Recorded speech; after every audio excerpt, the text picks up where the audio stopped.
There are moments in life when everything feels heavier than it used to. The responsibilities keep growing, expectations seem endless, and even small challenges can feel like too much to carry.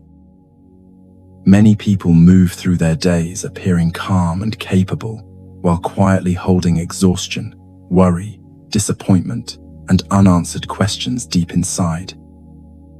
Buddhist wisdom gently reminds us that suffering often increases, not because life becomes difficult, but because we believe we must carry every burden alone. We try to control what cannot be controlled, fix what cannot be fixed immediately, and hold ourselves to standards that leave little room for rest, kindness, or understanding. Perhaps you have been feeling overwhelmed lately. Maybe your mind has been racing long after the day has ended. Perhaps you are worrying about your family, your future, your health, your finances, or simply feeling tired from trying to stay strong for everyone else. And somewhere beneath it all, there may be a quiet longing not for perfection, not for success, but simply for a moment of peace. The teachings of the Buddha offer a different perspective. They do not ask us to deny our struggles or pretend that pain does not exist. Instead, they invite us to stop fighting against every difficult moment and begin meeting ourselves with greater compassion. They remind us that we do not need to solve our entire life tonight. We only need to take one gentle breath, soften our grip on what is weighing us down, and allow ourselves to rest. Like clouds moving across the night sky, thoughts, worries, and emotions are constantly changing. They do not define who we are. We can learn to observe them without becoming trapped inside them. We can learn to let go of what no longer serves us, forgive ourselves for being human, and trust that even during overwhelming seasons, there is wisdom growing quietly within us. As you prepare for sleep, allow these reflections to become a small refuge for your heart. Let this be a space where you no longer have to carry everything alone, where your mind can become still, your breathing can slow, and your spirit can remember that peace has never been far away. Sometimes the greatest act of healing is simply giving ourselves permission to rest. There is an old Buddhist teaching that says when we hold a flower too tightly, even something beautiful can become a source of discomfort. Life often feels this way. What begins as love can become obligation. What begins as responsibility can slowly turn into burden. What begins as caring deeply for others can eventually leave us feeling depleted, exhausted, and quietly overwhelmed. Many people are carrying far more than anyone around them realizes. They move through their days appearing calm, capable, and dependable, while holding an invisible weight inside themselves that few people ever truly see.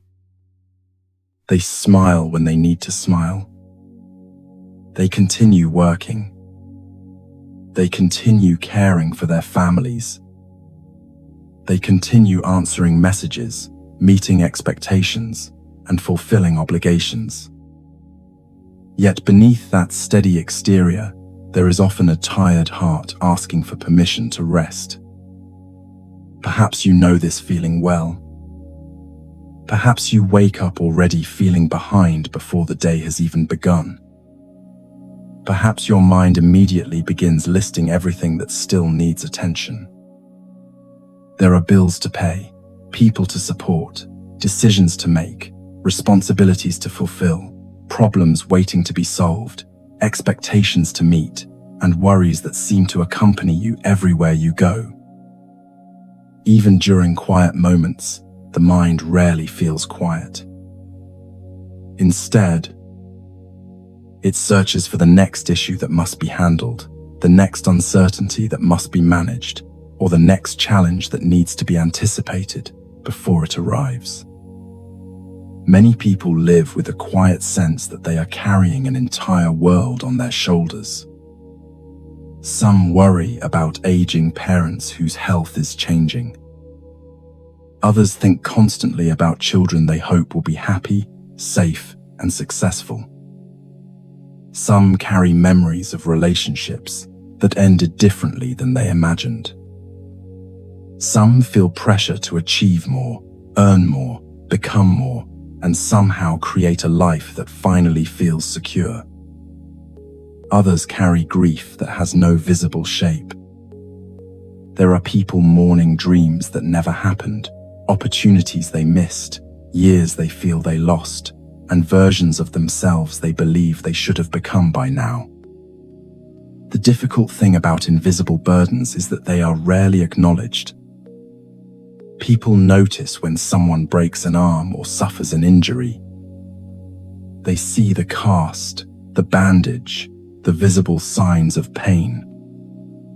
But emotional exhaustion is different. It hides beneath routine. It disguises itself as productivity. It often appears as competence. Someone may look perfectly fine from the outside while feeling deeply overwhelmed within. They continue showing up because they believe they must. They continue carrying because they have forgotten there is another way to live. In modern life, people are encouraged to believe that busyness is a measure of worth. The person who works the hardest is admired. The person who sacrifices the most is praised. The person who never complains is often called strong. Over time, many people internalize these messages without realizing it. They begin to believe their value depends on how much they can endure. They become accustomed to pushing themselves beyond their limits. They become experts at ignoring their own needs. They tell themselves they will rest later. They will slow down after this project. They will take care of themselves after things become less stressful. They will finally breathe deeply once life settles down. Yet life rarely settles down in the way we imagine. One challenge gives way to another. One responsibility is replaced by a new responsibility. One season ends only to reveal another season that asks something different of us. And so people keep waiting for a moment when they will finally deserve peace. They keep postponing their own well-being because there always seems to be something more important demanding their attention. Many listeners who find themselves awake late at night know exactly what this feels like. The body may be tired, but the mind remains alert. Thoughts continue moving. Questions continue appearing. If things do not work out, what if I disappoint people? What if I make the wrong decision? What if I am not doing enough? What if I cannot handle what comes next? These thoughts are deeply human. They do not mean there is something wrong with us. They simply reveal how much we care. But caring deeply can sometimes become confused with carrying endlessly. Buddhist wisdom has observed this tendency in human beings for thousands of years. It gently points toward a truth that many people resist hearing because it feels almost too simple. Much of our suffering comes not only from what happens to us, but from how tightly we hold on to everything that passes through our lives. We hold on to expectations about how life should unfold. We hold on to identities that once served us, but no longer reflect who we are becoming. We hold on to regrets, fears, plans, worries, responsibilities, and imagined futures. We hold on to relationships that have changed, circumstances that cannot be controlled, and outcomes that have not yet arrived. We believe that if we think enough, worry enough, prepare enough, or carry enough, we can somehow protect ourselves from uncertainty. Yet uncertainty has always been part of being alive. There is something profoundly exhausting about trying to control every possibility before it happens. There is something deeply tiring about feeling responsible for outcomes that depend on countless factors beyond our influence. Many people spend years attempting to manage life as though it were a delicate structure that will collapse if they stop paying attention for even a moment. They become guardians of everyone else's happiness. They become protectors against disappointment. They become planners, problem solvers, caretakers, mediators, supporters, and providers. In serving these roles, they often lose touch with themselves. Sometimes people forget they are not machines. They are living beings with hearts that need gentleness, minds that need quiet, and bodies that need rest. Yet because society often celebrates productivity more than presence, many individuals feel guilty whenever they slow down.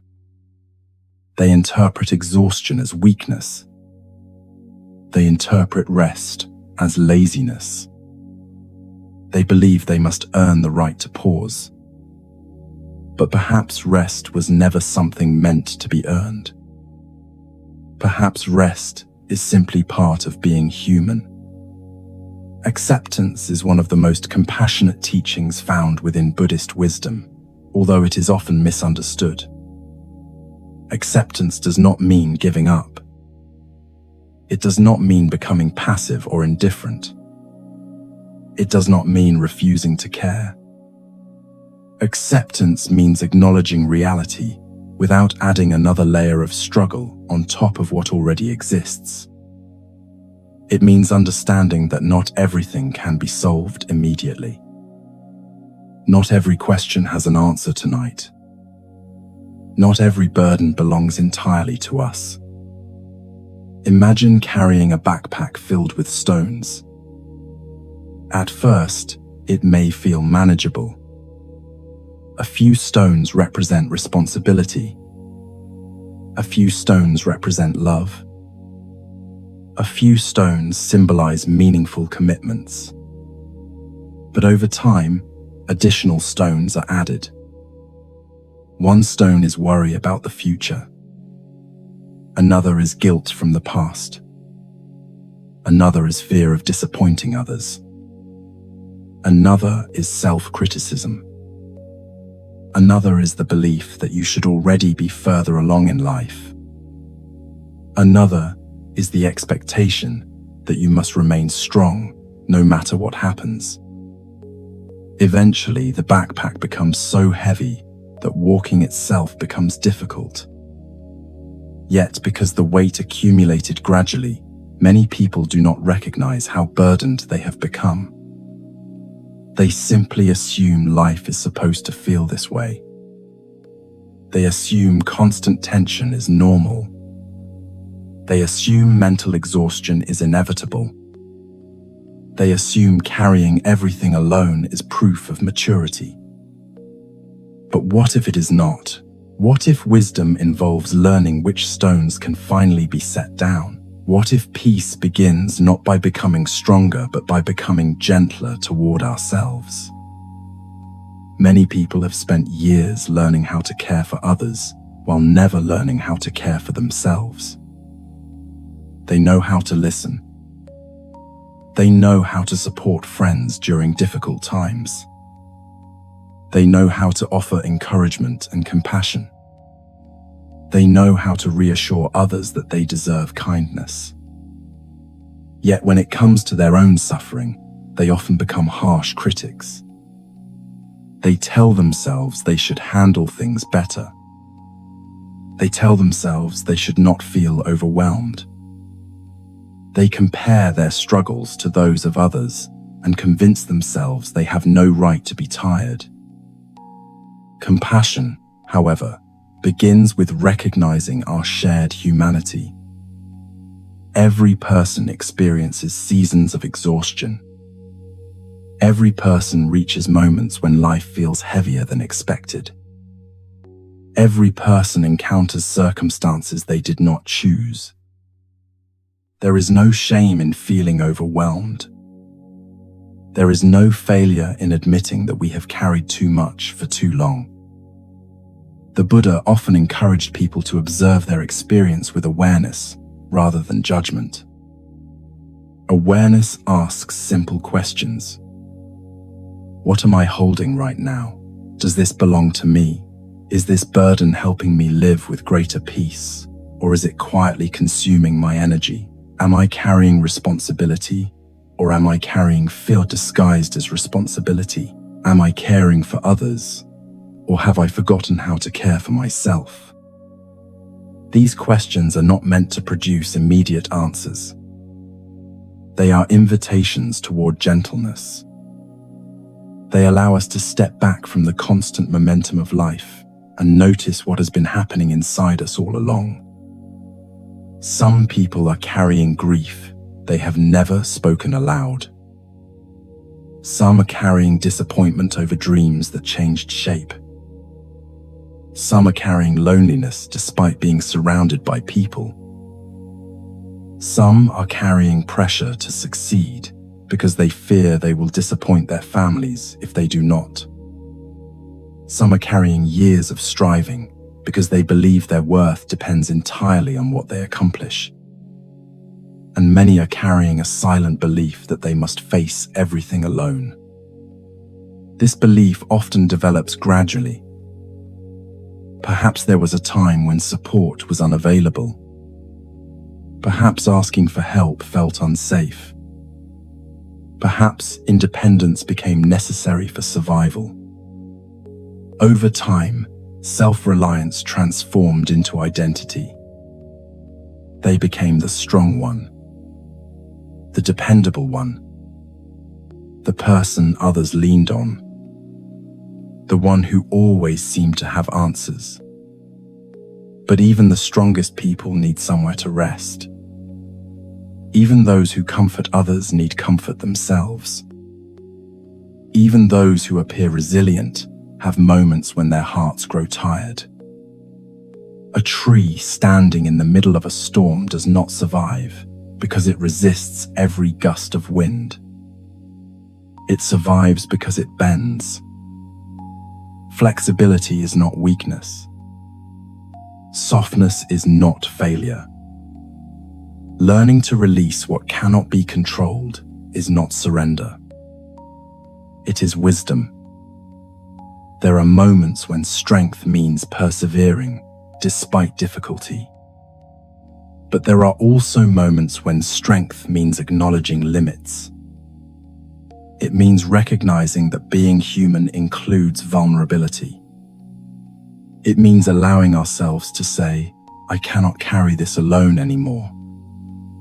It means admitting that we need rest without believing rest must be justified. For many people, these words feel unfamiliar because they have spent their lives earning approval through effort. They learned that love was associated with usefulness. They learned that being needed gave them purpose. They learned that helping others mattered more than attending to themselves. As a result, putting down even a small burden can feel uncomfortable. It can feel selfish. It can feel irresponsible. Yet what if caring for ourselves allows us to care for others more deeply? What if creating space for our own healing makes us more present, more compassionate, and more alive? What if inner peace is not found at the end of a perfectly organized life, but in the middle of an imperfect life that we no longer insist on controlling completely? There is an extraordinary tenderness in realizing that we were never meant to hold the entire world together. We were never meant to anticipate every future problem. We were never meant to protect everyone we love from pain. We were never meant to carry every disappointment, every expectation, every regret, and every fear entirely on our own. Human beings have always depended on one another. We are interconnected in ways we often forget. Sometimes support arrives through a conversation, sometimes through a friend, sometimes through silence, sometimes through recognizing that the earth itself continues turning even when we stop trying to manage every detail. And perhaps that is where hope quietly begins.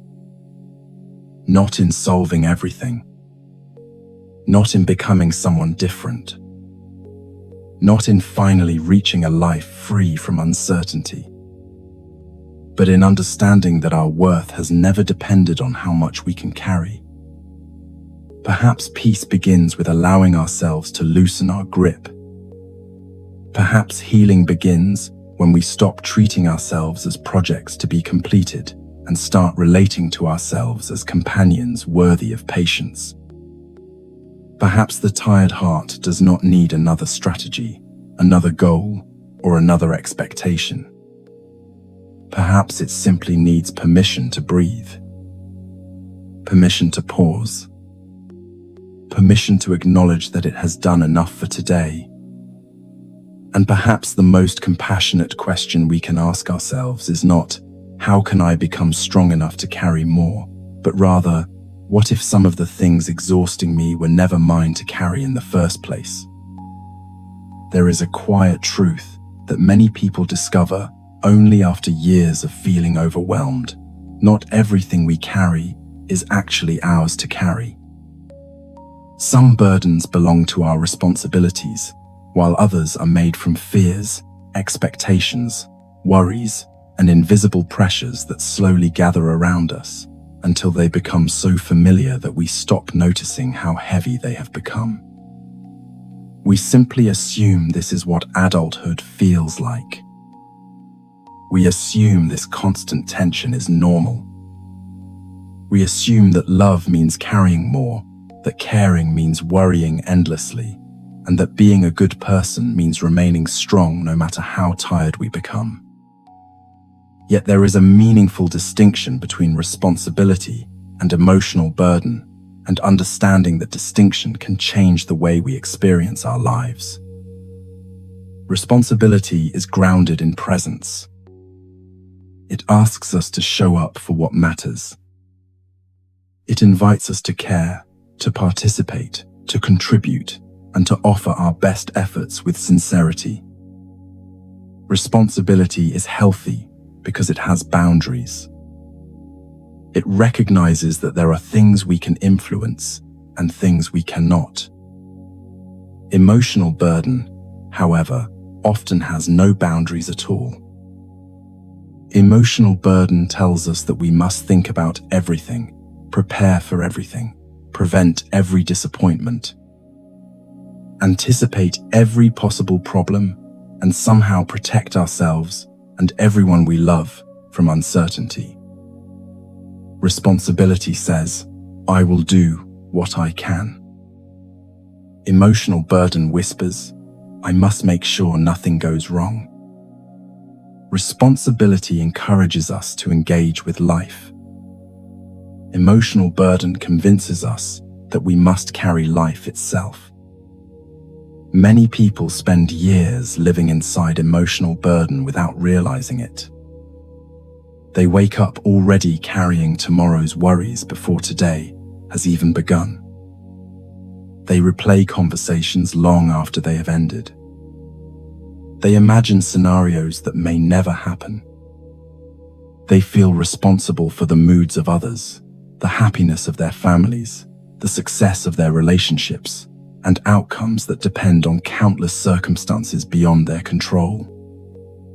They become caretakers, not only of practical responsibilities, but also of emotions, expectations, and possibilities that no human being was ever designed to manage alone.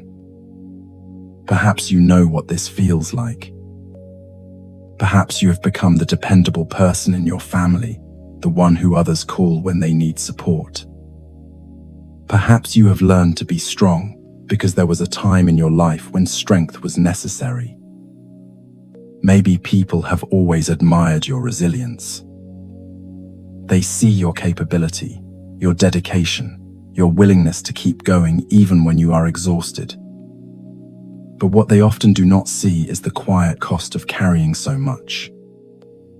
They do not see the moments when you sit alone feeling drained without understanding why. They do not hear the conversations happening inside your own mind. They do not know how often you feel responsible for things that are far beyond your ability to control. Compassionate people frequently carry this hidden weight. They care deeply, and because they care deeply, they worry deeply.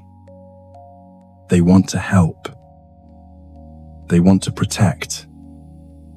They want to ease suffering. They want to make life better for those they love. These are beautiful intentions. Yet somewhere along the way, compassion can become entangled with responsibility in ways that leave the heart exhausted. We begin believing that if someone close to us is unhappy, we must have failed them. If life becomes difficult, we assume we should have anticipated it. If people make choices that lead to pain, we wonder if we could have prevented it somehow. We carry regrets for situations that were never fully ours to resolve. We hold guilt for outcomes that belong to many different causes and conditions. Buddhist wisdom quietly offers another perspective. It reminds us that caring does not require carrying everything. Love does not require controlling every outcome. Presence does not require perfection. There is wisdom in recognizing where our responsibility ends and where trust begins. A gardener nurtures the soil, waters the plants, and tends to the garden with care, but the gardener does not force flowers to bloom. There are rhythms within life that unfold according to their own timing. There are lessons people must discover for themselves. There are seasons that cannot be rushed. There are journeys that belong to others. We can accompany people, encourage them, and support them, but we cannot walk every path for them. Many people resist this understanding because they fear that letting go means they care less. Yet letting go is not indifference. Letting go is allowing ourselves to stop gripping so tightly. It is learning to hold life gently instead of trying to control every movement within it. It is understanding that we can love deeply while also accepting that some things are beyond our reach. There is freedom in this realization because it allows us to breathe differently. It allows our shoulders to soften. It allows the nervous system to release the tension of believing that everything depends on us. The truth is that many people are not tired because they lack strength. They are tired because they have been strong for too long without giving themselves permission to rest. They have spent years taking care of others while neglecting their own need for restoration. They know how to encourage people, comfort people, and support people, yet struggle to offer themselves the same kindness. They have become experts at enduring, but not always experts at receiving care. They understand how important rest is for others, but when it comes to themselves, they feel guilty whenever they slow down. Guilt around rest is remarkably common. Even when the body feels exhausted, many people continue pushing forward because they believe they have not earned the right to stop. They tell themselves there is still more to accomplish. They should be more productive. They should be stronger. They should be doing something useful. They sit down to relax, but their minds remain active. They lie in bed, yet their thoughts continue working. The body is ready for sleep, but the mind still feels responsible for managing tomorrow before tomorrow has even arrived. Somewhere along the way, many of us learned to connect our value with productivity.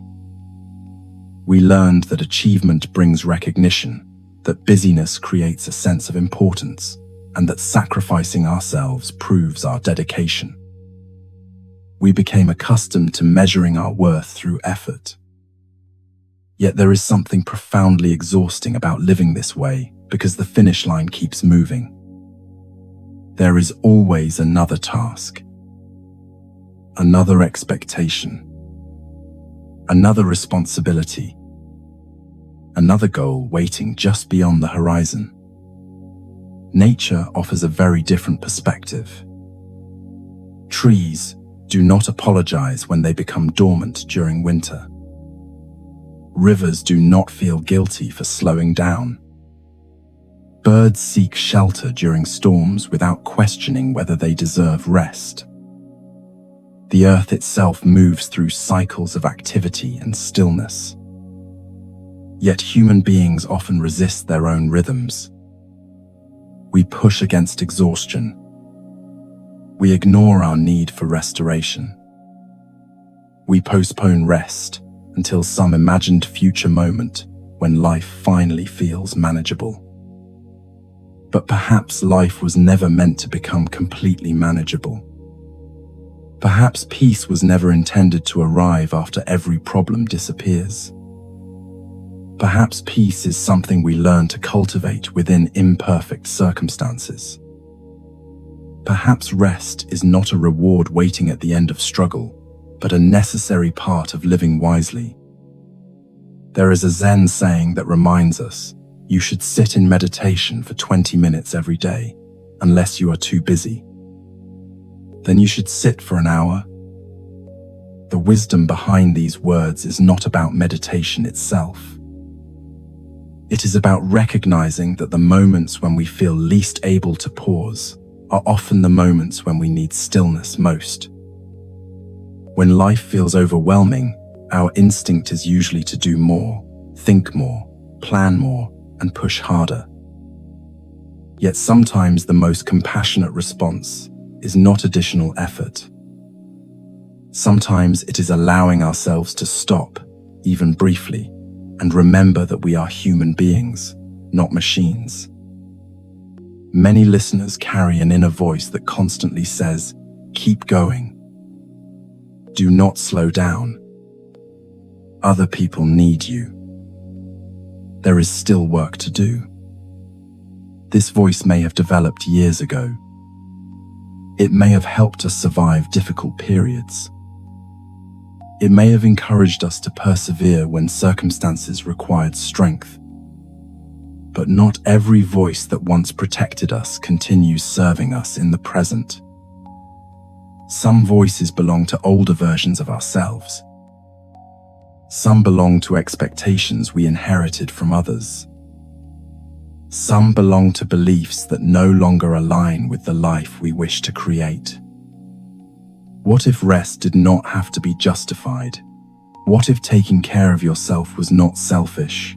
What if allowing yourself to breathe deeply, to sit quietly, to enjoy a peaceful moment, or to sleep without guilt was not an act of weakness, but an expression of wisdom? What if honoring your own limits was one of the most compassionate things you could do for yourself and for the people around you? There is a gentle reflection that can be helpful during moments of overwhelm. Rather than trying to solve every problem, perhaps simply notice what you are carrying. Notice the thoughts moving through your mind. Notice the tension resting in your shoulders. Notice the expectations you have placed upon yourself. Notice the worries that seem to follow you throughout the day. Observe them without judgment. Observe them as you might observe clouds moving across the sky. Some clouds are dark. Some are light. Some pass quickly. Others linger. But none of them remain forever. Perhaps there is one burden you can set down for this moment. Not permanently. Not because it is unimportant, but because your heart deserves a moment of spaciousness. Perhaps there is one expectation you can loosen, one worry you can stop rehearsing, one regret you can release for a little while, one question that does not require an answer tonight. You do not have to solve your entire life before you are allowed to rest. You do not have to become a different person before you deserve gentleness. You do not have to complete every task before your mind is permitted to become still. Perhaps all that is needed right now is a softer relationship with yourself. Perhaps you can allow yourself to breathe a little more slowly. Perhaps you can notice the support beneath you, the chair, the bed, the floor, the earth itself, holding you without asking anything in return. Perhaps you can place a hand over your heart and silently acknowledge, I have carried many things. Some belong to me. Some do not. For this moment, I am allowed to set down what I cannot change. There is a quiet place within every person that remains untouched by expectations. A place that existed before achievements, before responsibilities, before worries accumulated. It is a place of simple presence. A place where breathing happens naturally. A place where worthiness is not measured by productivity. A place where you do not need to prove anything. That place has not disappeared. It may have become hidden beneath years of striving, planning, and carrying. But it remains there, patiently waiting. Peace is not something that exists far away, available only to people whose lives are perfectly organized or free from difficulty. Peace can exist alongside uncertainty. Peace can exist in the middle of unanswered questions. Peace can exist while responsibilities remain unfinished. Peace can coexist with grief, change, transition, and imperfection. It does not demand that life become easier before it arrives. It simply asks us to loosen our grip enough to notice that it has been quietly present all along. Even when your mind feels crowded, there is still space within you. Even when your heart feels tired, there is still softness within you. Even when life seems overwhelming, there is still a quiet sanctuary that cannot be taken away by circumstances. And perhaps that sanctuary is not something you must create. Perhaps it is something you only need to remember. Perhaps it has been waiting for you beneath all the striving, beneath all the pressure, beneath all the expectations, patiently reminding you that you were never meant to carry the entire world alone, and that even now, in this very moment, there is still room inside you for gentleness, for stillness, for healing, and for peace. There is a quiet kind of exhaustion that does not come from physical labor, long hours, or lack of sleep. It comes from carrying thoughts for too long. It comes from revisiting the same questions over and over again, from trying to solve problems that have not happened yet, from replaying conversations, imagining outcomes, preparing for possibilities, and searching endlessly for certainty in a life that has never promised certainty. Many people know this form of tiredness intimately. Their bodies may be sitting still, but their minds continue moving. Their calendars may be clear, yet their thoughts remain crowded. Outwardly, nothing urgent may be happening, but inwardly, there is a constant stream of planning, remembering, anticipating, analyzing, and trying to stay one step ahead of life. For some people, overthinking feels almost responsible. It feels productive. It feels as though worrying is a form of caring. If they think enough, perhaps they can avoid disappointment. If they prepare enough, perhaps they can prevent mistakes. If they anticipate every possible outcome, perhaps they can protect themselves and those they love from pain. Yet what often begins as a desire for safety slowly becomes a habit that steals energy from the present moment. The mind becomes accustomed to moving toward the future, even when the body remains in the present. It learns to search for problems before they arrive. It learns to carry tomorrow before tomorrow has even begun. There is a peculiar sadness in realizing how much of life can be spent elsewhere while we are physically here. We sit at the dinner table while thinking about emails we still need to answer. We walk through beautiful mornings while rehearsing conversations that may never happen. We lie down at night while mentally arranging schedules, responsibilities, and worries. We hear laughter around us, yet part of our attention remains occupied by unfinished tasks. The body is in one place, but the mind is somewhere else entirely. Eventually, this constant movement becomes so familiar that many people assume it is simply how life works.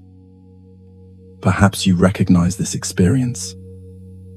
Perhaps there are moments when your mind feels like a room filled with dozens of voices speaking at once. One voice reminds you of what you forgot to do. Another asks what might happen next week. Another wonders whether you made the right decision months ago. Another questions whether you are doing enough, achieving enough, giving enough, becoming enough. These voices rarely speak loudly. Instead, they whisper continuously, creating a background noise that never fully disappears. The challenge with overthinking is that it often disguises itself as responsibility. It tells us that staying mentally busy means staying prepared. It convinces us that peace is dangerous because if we relax, we might overlook something important. It suggests that slowing down means becoming careless. Yet despite all this mental effort, many people discover that their thoughts rarely provide the certainty they seek. Instead, they leave them feeling emotionally depleted, mentally scattered, and strangely disconnected from their own lives. There is an old Buddhist observation that feels remarkably relevant in our modern world.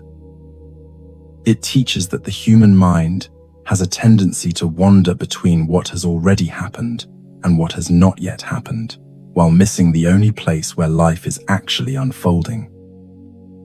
We revisit yesterday hoping to rewrite it, and we travel into tomorrow hoping to control it. In doing so, we unintentionally abandon the present moment, even though it is the only moment where breathing happens, where connection happens, where beauty happens, and where peace can be experienced. Many people live as though tomorrow is the place where everything meaningful will finally occur. Tomorrow is when they will feel calmer. Tomorrow is when they will become more organized. Tomorrow is when they will finally rest. Tomorrow is when they will enjoy their lives. Yet tomorrow keeps moving. It remains slightly out of reach, like a horizon that shifts as we walk toward it. And because tomorrow is always waiting ahead, the mind learns to live there permanently. This habit is deeply human. Human beings naturally want reassurance. We want to know that our efforts will succeed, that relationships will endure, that our loved ones will remain safe, and that life will unfold according to our plans. But there is a hidden cost to constantly living in anticipation. We begin sacrificing moments that are already here in exchange for moments that do not yet exist. We drink coffee without tasting it. We listen without fully hearing. We hug people while thinking about something else. We finish one task only to immediately move toward another, rarely pausing long enough to recognize that life itself is taking place in these ordinary moments. Mindfulness is often misunderstood as a technique or practice reserved for meditation cushions and quiet retreats. Yet at its heart, mindfulness is simply the art of returning home to the moment we are already living. It is an invitation to notice what is here without immediately trying to improve it, solve it, or escape from it. It is a reminder that the present moment may not be perfect, but it is real. And reality, even when imperfect, can offer a sense of stability that imagined futures rarely provide. Buddhist wisdom does not ask us to stop planning entirely. It does not ask us to become indifferent or careless. Rather, it gently encourages us to notice when planning becomes preoccupation, when reflection becomes rumination, and when preparation becomes a form of emotional imprisonment. There is a difference between considering tomorrow and living inside tomorrow. There is a difference between learning from the past and becoming trapped within it. The mind can visit these places when necessary, but it does not have to build a permanent home there. Many listeners know what it feels like to arrive at the end of a long day, only to realize they have been mentally absent for much of it. They completed tasks. They responded to people. They fulfilled responsibilities. Yet they were never fully present for their own experience. It is as though life becomes a series of things to manage rather than something to inhabit. Over time, this creates a subtle loneliness because we begin losing contact with ourselves. We become managers of existence rather than participants in it. The Buddha once compared the restless mind to a monkey swinging endlessly from branch to branch, unable to remain in one place for very long. Today, the branches have changed, but the movement remains similar. One thought leads to another. One worry creates another worry. One question produces 3 more questions. The mind becomes convinced that there must be an answer hidden somewhere just beyond the next thought. Yet many people eventually discover that peace does not arise from finding every answer. Peace often emerges when we stop demanding answers from questions that cannot be solved in the present moment. Sometimes returning to the present begins with something very small. It begins by noticing the sensation of breathing. It begins by feeling the weight of the body supported by a chair or a bed. It begins by observing light moving across a wall, hearing rain outside a window, or noticing the warmth of a cup held between both hands. These moments seem insignificant because they do not solve our problems. Yet, they reconnect us with life itself. They remind us that existence is happening now, not tomorrow, not next month, not in an imagined future where everything finally becomes easier. There is a contemporary story that reflects this struggle beautifully. Emma was 42 years old and worked as a project manager for a technology company. She was intelligent, organized, and highly respected by her colleagues. After her divorce several years earlier, she had become the primary caregiver for her 2 colleagues. After her divorce several years earlier, she had become the primary caregiver for her 2 children, while also managing a demanding career. Most people admired how well she handled everything. Friends described her as capable. Co-workers called her dependable. Her children saw her as someone who always knew what to do. Yet Emma carried a secret exhaustion that few people recognized. Every evening after putting her children to bed, she would sit at her kitchen table with a notebook in front of her. On the pages were endless lists. Lists for work. Lists for groceries. Lists of appointments.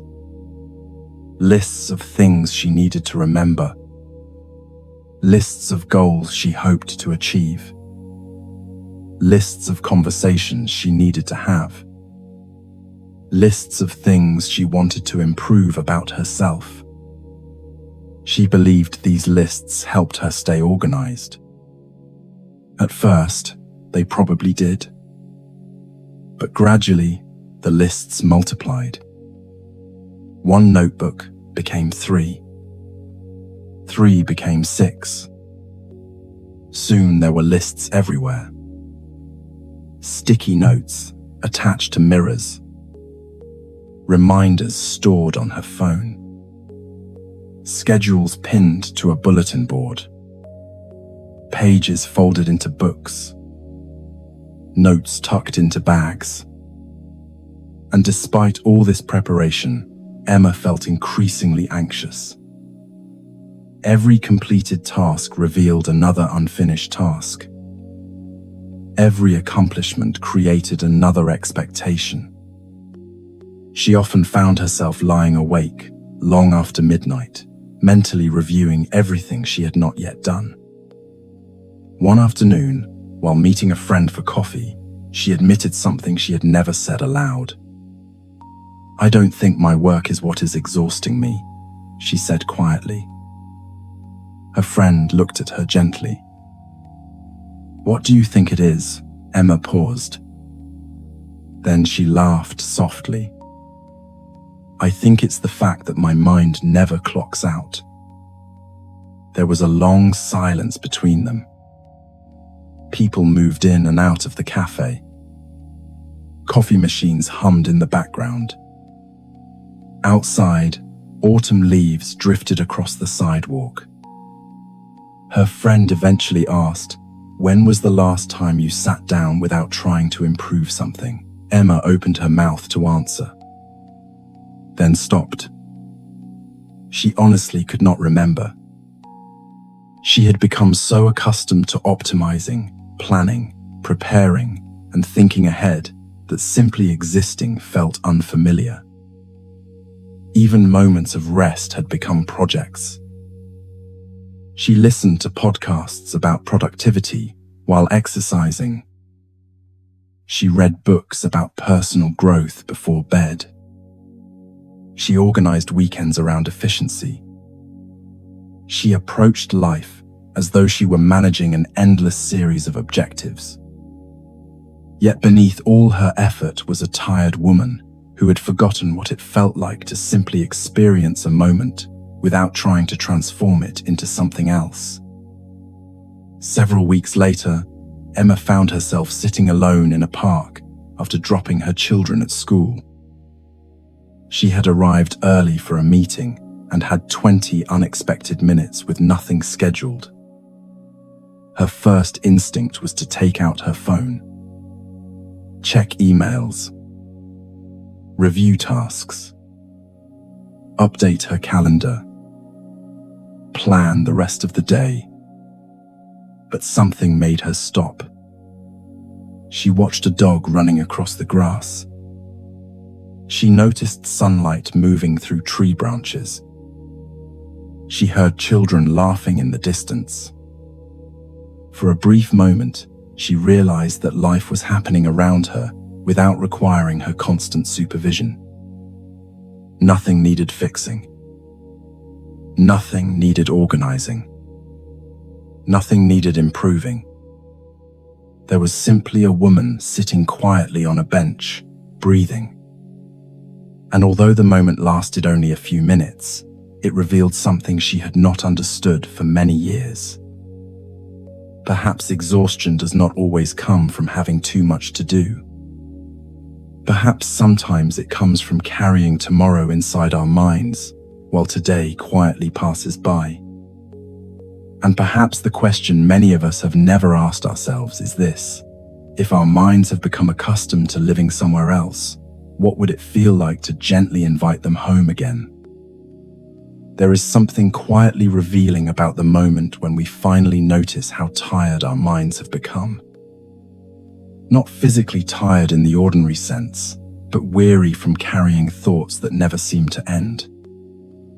We often assume exhaustion comes from doing too much, working too many hours, taking care of too many responsibilities, or trying to meet too many expectations. Yet for many people, the deepest fatigue is not created by activity itself.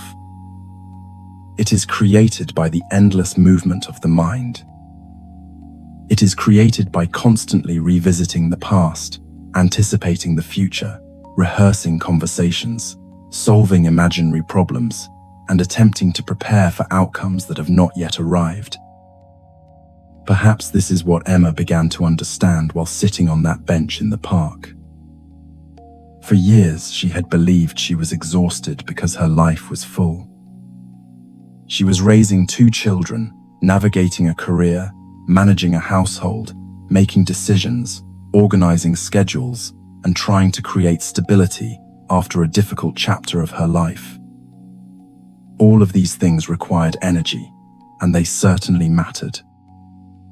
But what she slowly realized was that her greatest source of exhaustion was not the number of responsibilities she carried. It was the fact that her mind never allowed her to put those responsibilities down.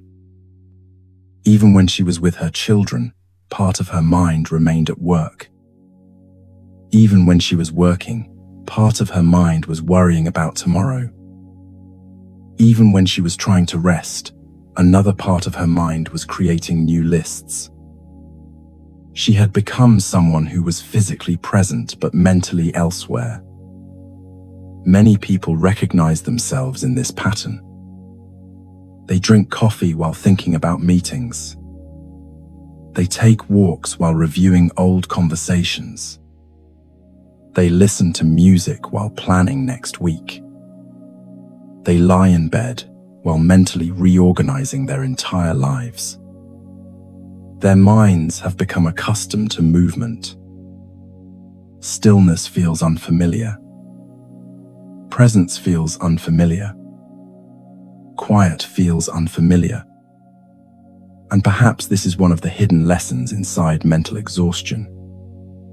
Sometimes what we truly need is not more efficiency, not another strategy, not another system for organizing our lives. Sometimes what we need is permission to stop carrying every thought as if it requires immediate attention. The mind has a remarkable ability to create the illusion that everything is urgent. It says, think about this now. Figure this out now. Prepare for this now. Protect yourself now. Control this now. But many thoughts are simply visitors. They arrive. They stay for a while. Then they leave. Yet because we treat every thought as important, every worry as meaningful, and every possibility as a problem to solve, the mind becomes overwhelmed by its own activity. There is an old Zen saying that asks, if your hands are already full, how can you receive anything new? The same question might be asked of the mind. If our minds are constantly occupied by worries, plans, regrets, and imagined futures, where is the space for joy? Where is the space for gratitude? Where is the space for connection? Where is the space for wonder? Where is the space for rest? Mental exhaustion often teaches us something that years of striving cannot. It teaches us that carrying more does not necessarily create more security. Sometimes it only creates more distance between ourselves and the lives we are already living. Many people spend years believing that peace will come after they have finally solved every problem. But life has a way of reminding us that there will always be something unfinished. There will always be another decision waiting to be made, another responsibility asking for attention, another uncertainty appearing on the horizon. If peace depends upon completion, then peace remains forever postponed. Perhaps peace is not found at the end of life's responsibilities. Perhaps peace is discovered in the middle of responsibilities. Perhaps peace becomes possible when we stop demanding certainty from an uncertain world. Buddhist wisdom gently points toward this understanding through the practice of returning to the present moment again and again. Not because the present moment is perfect, not because it contains no difficulties, but because it is the only place where life is actually happening. Yet there is another perspective that modern science quietly supports. Researchers studying the human brain have discovered that the mind naturally drifts into what scientists call the default mode network, a pattern of activity associated with self-reflection, remembering the past, and imagining the future. This ability is one of humanity's great strengths. It allows people to plan, create, innovate, and learn from experience. But when this system becomes overactive, the mind can become trapped in repetitive loops. It begins rehearsing, revisiting, predicting, anticipating. It moves continuously between what has already happened and what has not yet happened. Meanwhile, the nervous system interprets these imagined scenarios as if they are occurring in the present. The body tightens. Breathing becomes shallower. Muscles remain slightly tense. Sleep becomes more difficult. Even when we are physically safe, the body behaves as though it must remain alert. This is why so many people feel exhausted despite having spent much of the day sitting down. Their minds have been running marathons. The brain was never designed to remain in a state of vigilance 24 hours a day. Human beings evolved within rhythms, periods of effort, periods of recovery, periods of attention, periods of rest. Yet modern life encourages continuous engagement. Notifications appear constantly. Information never stops. Opportunities are endless. Responsibilities overlap. And because the mind is capable of thinking about an infinite number of possibilities, it often does exactly that. But science also offers something hopeful. Researchers have found that even brief moments of mindful awareness can help regulate the nervous system. Simple acts of presence can shift the body from states of stress towards states of restoration. Slow breathing can signal safety. Attention directed toward physical sensations can anchor awareness in the present. Gentle observation can interrupt cycles of repetitive thinking. Perhaps this is why ancient contemplative traditions place such importance on breathing. Breathing is always happening now. Breathing cannot occur yesterday. Breathing cannot occur tomorrow. Breathing is one of the few experiences that continually invites us back to the present moment.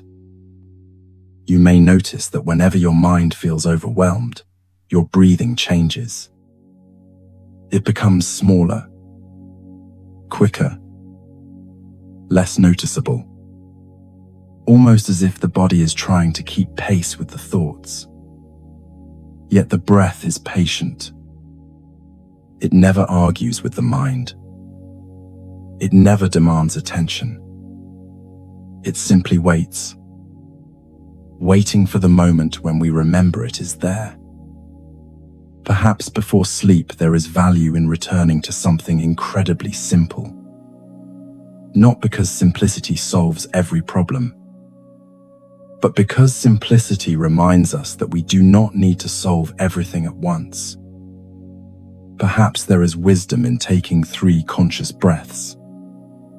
The first breath can be an acknowledgement, a quiet recognition that today asked much of you, that your mind has been carrying many things, that you have worried, planned, thought deeply, and tried your best. Without judgment, without criticism, just acknowledgement. The second breath can become an act of release. You might silently say to yourself, "Not everything needs to be held right now." Allow the shoulders to soften. Allow the jaw to relax. Allow the body to understand that it does not need to remain prepared for every possibility. Some thoughts can wait until morning.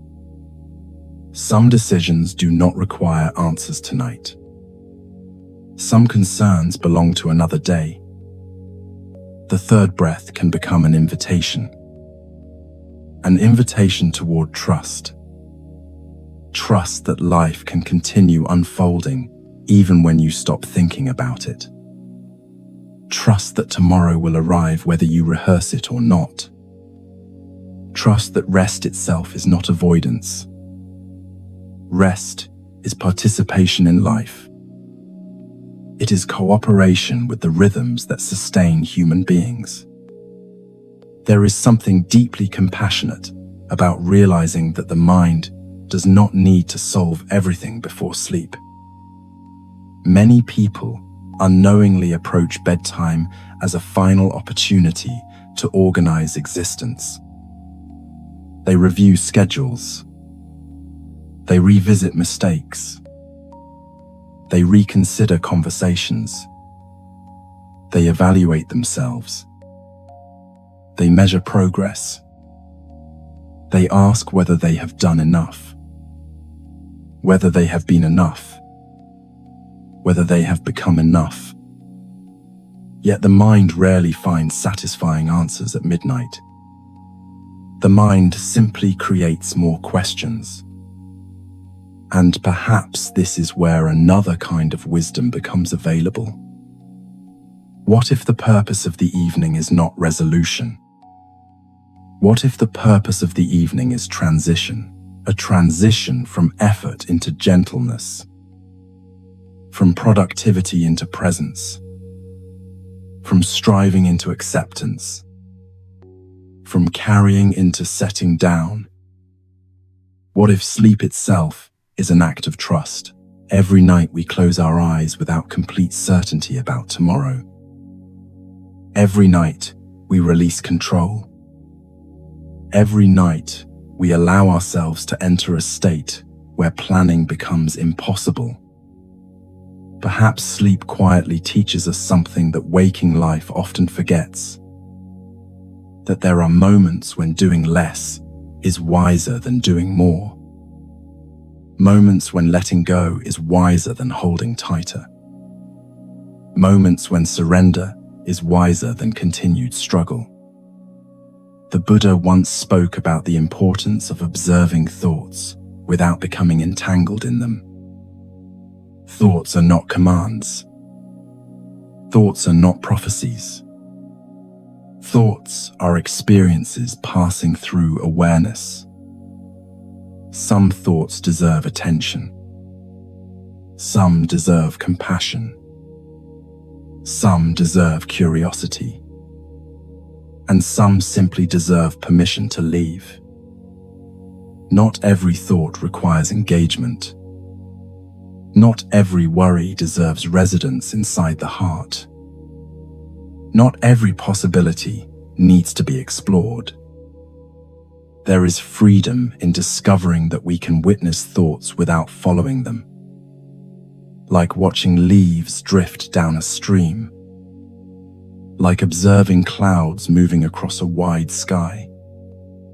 Present, visible, yet not permanent. Perhaps there are thoughts you have been carrying for weeks, perhaps months, perhaps years. Thoughts about becoming better, doing more, fixing what cannot be fixed immediately, understanding what remains uncertain.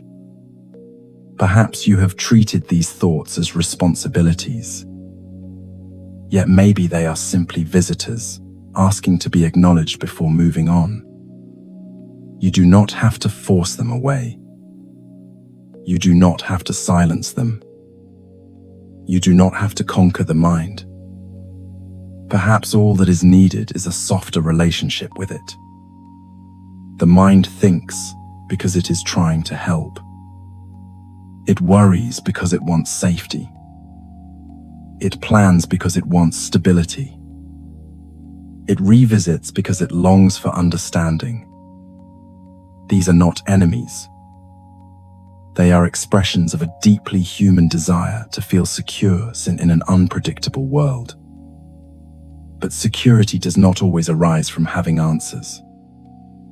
Sometimes security arises from trusting ourselves enough to rest even without answers. Perhaps the mind has worked very hard for you.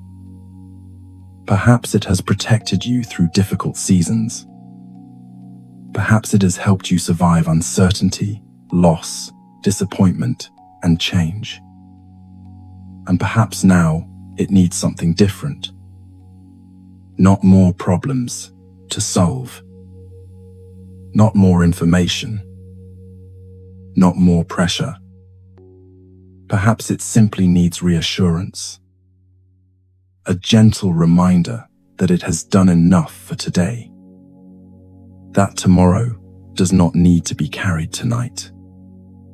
That life can continue unfolding without constant supervision. And perhaps within that realization there is a small opening. An opening toward quiet, toward softness, toward a way of living that does not require endless mental effort to feel safe. Because maybe peace is not found when the mind finally stops producing thoughts. Maybe peace begins when we stop believing we must follow every thought wherever it leads. There is a quiet kind of struggle that many people experience without ever speaking about it aloud. It is not always the struggle created by difficult circumstances themselves, but the struggle that comes from wishing reality were different. We tell ourselves that by now life should have become easier. By now we should feel more certain. By now we should have found the right relationship, healed from old wounds, achieved the goals we set years ago, become calmer, wiser, stronger, or more successful. There is often an invisible timeline living inside the human heart, and when our lives fail to match that timeline, suffering quietly begins to grow. Perhaps you have felt this in your own way. Perhaps there have been moments when you looked at your life and thought, I didn't expect to be here. Maybe you imagined that at this stage of your journey you would feel more secure. Perhaps you thought loneliness would have ended by now. Perhaps you expected healing to happen faster. Perhaps you imagined that anxiety would disappear once certain circumstances changed, or that peace would arrive once you reached a particular destination. Yet life has a way of unfolding differently than we imagine, and many people spend years fighting against that reality. Resistance often appears in subtle forms. It sounds like an argument we continue having with the past. It sounds like disappointment directed toward ourselves. It sounds like wishing certain experiences had never happened. It sounds like believing we should already have become someone else. It is the quiet insistence that says, This should not be happening, even as life continues happening exactly as it is. The difficulty with resistance is not that it is wrong. Resistance is deeply human. When people experience loss, uncertainty, disappointment, illness, aging, separation, or change, it is natural to wish things had unfolded differently. No one welcomes pain. No one asks for hardship. No one hopes for uncertainty. Yet there is a difference between feeling sadness about what is happening and spending years fighting against the fact that it has happened at all. Many people unknowingly exhaust themselves trying to negotiate with reality. They replay old decisions hoping they can somehow change them. They compare their lives with imagined versions of what might have been. They look at others and wonder why their own path has unfolded differently. They carry a persistent belief that life owes them an explanation. Sometimes they're direct frustration towards circumstances, sometimes toward other people, and often they direct it toward themselves. I should have known better. I should be stronger by now. I should have moved on. I should be happier. I should have achieved more. I should not still be struggling. These thoughts become heavy companions. They sit quietly in the background of everyday life, shaping how people see themselves. They create a feeling that something is wrong, not simply with circumstances, but with one's entire existence. Yet perhaps the deeper pain is not always what has happened to us. Perhaps the deeper pain comes from our ongoing argument with what has already happened. Buddhist wisdom has long observed that suffering increases when we resist the natural movement of life. This does not mean pain disappears through acceptance. It does not mean disappointment becomes pleasant. It does not mean difficult experiences suddenly become easy. Rather, it suggests that fighting against reality creates a second layer of suffering on top of the original wound. There is the pain itself, and then there is the struggle against the pain. There is the disappointment itself, and then there is the endless wish that disappointment had never arrived. There is uncertainty itself, and then there is the exhausting effort to force certainty into places where certainty cannot exist. Many people spend years believing acceptance means approval. They fear that accepting reality means agreeing with it, liking it, or deciding that what happened was fair. But acceptance is something much gentler than that. Acceptance is simply acknowledging what is already true. It is saying, "This is where I am right now." It is allowing ourselves to stop arguing with facts that cannot be undone. It is recognizing that reality does not become lighter because we resist it harder. Acceptance does not mean giving up. Acceptance does not mean becoming passive. Acceptance does not mean abandoning hope. Acceptance means ceasing to spend energy fighting battles that no longer need to be fought. Imagine standing in the middle of a storm, pushing against the wind with all your strength. At first, this effort might feel empowering. It might feel as though resistance proves determination. But eventually exhaustion appears. The wind continues blowing. The storm continues moving. And after hours of struggle, the realization slowly emerges that the storm was never asking to be defeated. It was simply asking to be endured. Life often resembles this. Some experiences are not invitations to conquer. They are invitations to soften, Some chapters cannot be solved. They can only be lived. Some seasons are not asking us to become stronger. They are asking us to become gentler. This understanding can be especially difficult for people who have spent their lives believing that perseverance solves everything. Many capable individuals learn early that effort produces results. Study harder and grades improve. Work harder and opportunities appear. Practice more and skills develop. In many areas of life, persistence is deeply valuable. Yet there are experiences where persistence turns into struggle. There are situations where continuing to push only deepens exhaustion. You cannot force grief to leave before it is ready. You cannot rush healing. You cannot control another person's choices. You cannot negotiate with aging. You cannot demand certainty from an uncertain future. And perhaps one of the most painful experiences human beings encounter is the realization that life does not always follow the plans we create. There are people listening who imagined they would still be married. People who imagined they would have children. People who imagined they would feel more fulfilled by now.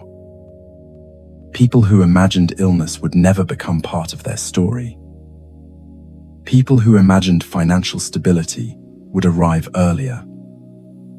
People who imagined they would not still feel lonely at this stage of life.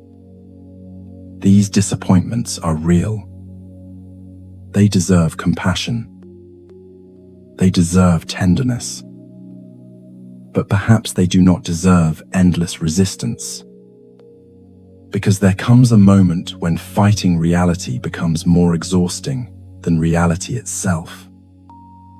There is an old Zen story about a young monk named Brother Tenzin who arrived at a mountain monastery filled with enthusiasm and determination. He was intelligent, disciplined, and deeply committed to understanding wisdom.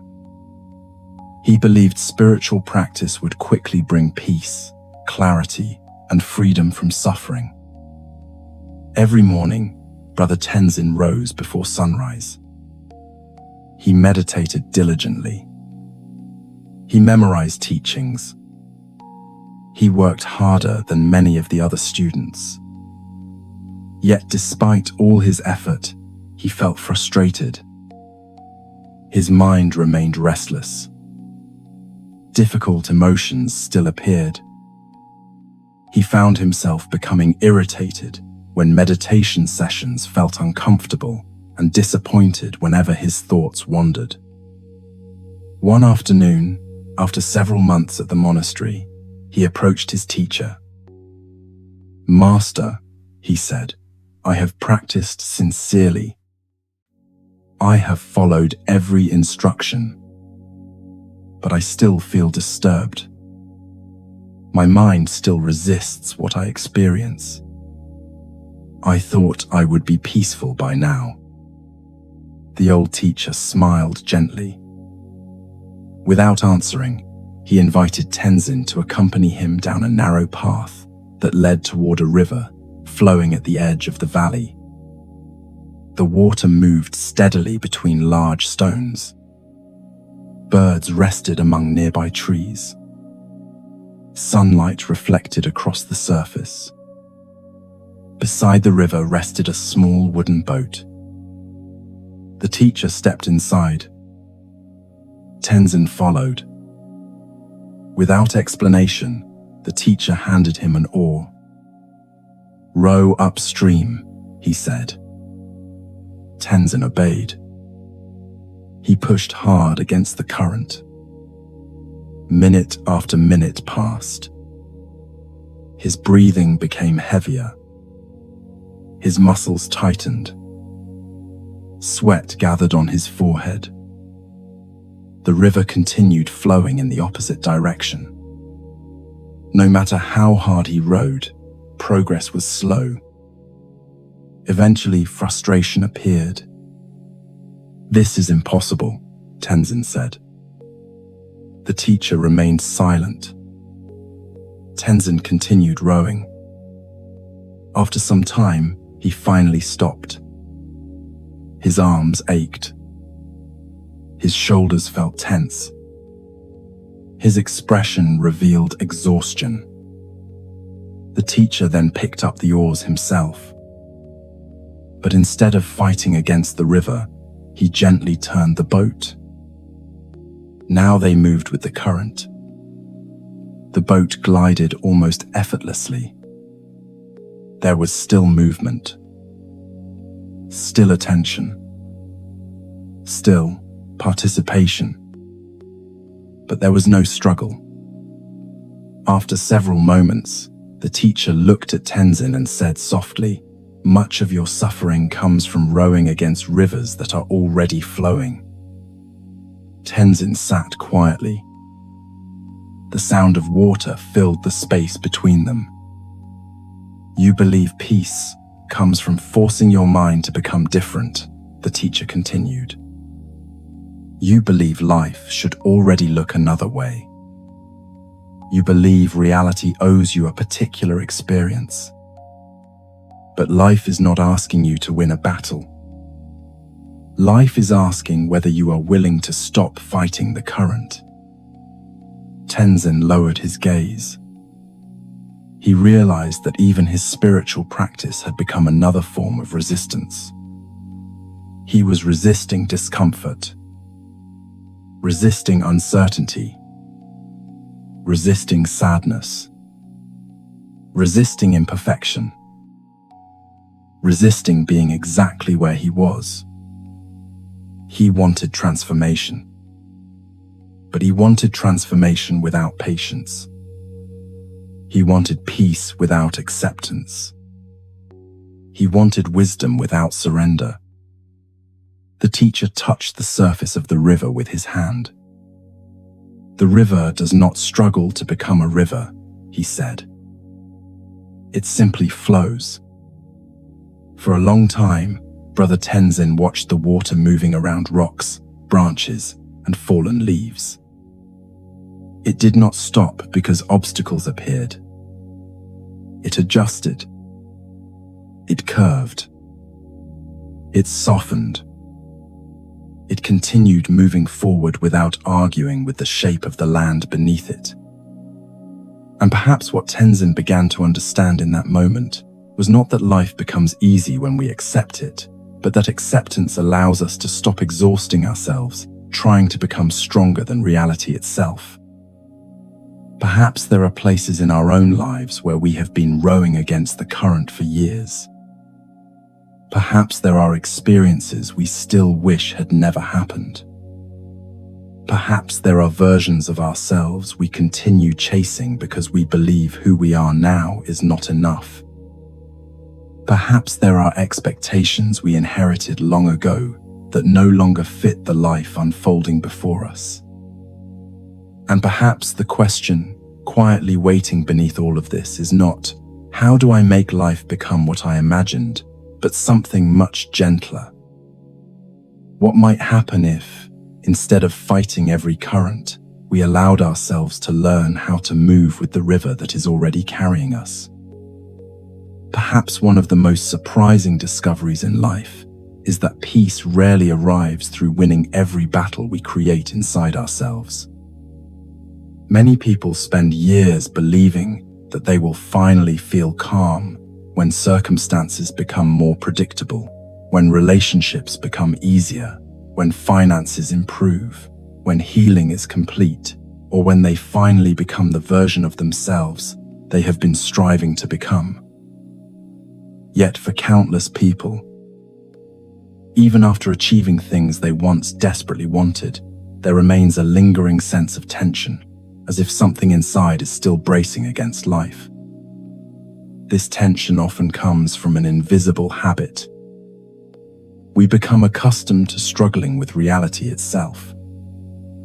We struggle against what has already happened. We struggle against uncertainty.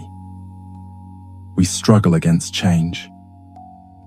We struggle against aging, disappointment, delays, mistakes, endings, and seasons of life that look different from what we imagined. Without realizing it, we carry ourselves through our days as though life were an opponent that needs to be defeated rather than an experience that is asking to be lived. There is a kind of exhaustion that develops when every circumstance becomes something we resist. The heart grows tired from continuously asking, "Why is this happening?" The mind becomes weary from insisting, "Things should be different by now." The nervous system remains tense because it is always preparing for another fight, another disappointment, another challenge that needs to be overcome. But perhaps there is another way. Perhaps there are moments when strength no longer looks like pushing harder. Perhaps there are moments when strength looks like softening, not collapsing, not giving up, not abandoning our hopes, but softening our grip, softening our expectations, softening our need for certainty, softening the belief that peace can only exist after life changes. Many people hear the word softness and immediately associate it with weakness. They imagine softness means becoming passive or indifferent. Yet softness is not passivity. Softness is flexibility. It is the ability to adapt without breaking. It is the willingness to remain open even when life feels uncertain. It is the courage to stop demanding that reality becomes something other than what it is. Think about water. Water never argues with the shape of the riverbank. It does not become frustrated when rocks appear. It does not refuse to move because obstacles exist. It bends. It adjusts. It curves around what cannot be moved. And because it adapts, it continues flowing. There is profound wisdom hidden inside this image. Human beings often believe resilience means becoming harder. But sometimes resilience means becoming more fluid, more willing to move with life, more willing to release unnecessary resistance, more willing to trust that not every challenge requires struggle. Brother Tenzin began to understand this after his experience on the river. In the weeks that followed, he noticed how many battles he had been fighting inside himself. He fought against tiredness. He fought against uncomfortable emotions. He fought against thoughts he wished he did not have. He fought against the pace of his own growth. Even moments of silence had become competitions. He judged himself whenever his meditation felt restless.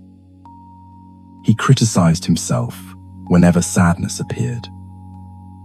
He measured himself against imagined versions of who he believed he should already be. One evening, while sweeping leaves outside the monastery courtyard, he approached his teacher once more. "I understand the lesson about the river," he said quietly, "but I still do not know how to stop fighting." The old teacher continued sweeping. After a few moments, he replied, "You do not stop fighting by forcing yourself to stop fighting." Tenzin looked confused. The teacher smiled gently. You notice the struggle. You become curious about it. You learn to sit beside it. And eventually, it no longer needs all your energy. Then he paused.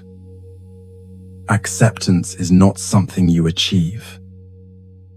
It is something you practice. The young monk reflected on these words for many months. Slowly, he discovered that acceptance was less dramatic than he had imagined. Acceptance did not feel like a grand revelation. It felt like tiny moments. Moments when he allowed sadness to exist without trying to remove it. Moments when he admitted he was tired. Moments when he stopped expecting himself to have all the answers. Moments when he allowed uncertainty to remain uncertain. And gradually, something changed. Not his circumstances. Not the unpredictability of life. But his relationship with them. Perhaps this is what acceptance truly changes. Acceptance does not always change what is happening around us. It changes what is happening within us. It changes the amount of energy we spend resisting. It changes how tightly we cling to expectations. It changes the story we tell ourselves about difficult experiences. Acceptance does not erase grief, but it softens the struggle against grief. Acceptance does not eliminate uncertainty, but it reduces the exhaustion created by demanding certainty. Acceptance does not guarantee that life becomes easier, but it often makes life feel lighter. Many people spend years waiting for life to stop being difficult before allowing themselves to feel peaceful. But perhaps peace was never dependent on difficulty disappearing. Perhaps peace is dependent on our willingness to stop wrestling with every experience that appears. Imagine carrying a heavy suitcase through an airport. At first, the suitcase may not feel too burdensome. But after hours of carrying it, the arm begins to ache. The shoulder tightens. The muscles become fatigued. Eventually, someone asks, "Why don't you set it down for a while?" And suddenly a realization appears. You forgot you were allowed to put it down. Many people move through life this way. They have carried disappointment for so long that they no longer notice its weight. They have carried resentment for years. They have carried guilt. They have carried fear. They have carried expectations. They have carried old identities. They have carried stories about who they should have been.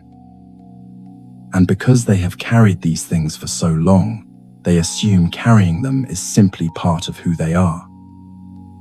But what if some of these burdens no longer need to be held? What if peace begins not by acquiring something new, but by releasing something old? What if healing is less about becoming someone different and more about allowing ourselves to stop carrying what is no longer serving us? There is another misunderstanding people often have about acceptance. They fear that acceptance means losing ambition. They fear it means abandoning goals. They fear it means settling for less. But acceptance and growth are not opposites. A gardener accepts the season while still planting seeds. A musician accepts their current skill level while continuing to practice. A traveler accepts where they are standing while still moving toward a destination.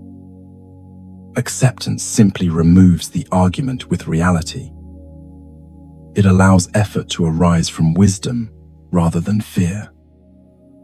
It allows movement to come from intention rather than resistance. And perhaps this creates a different kind of energy.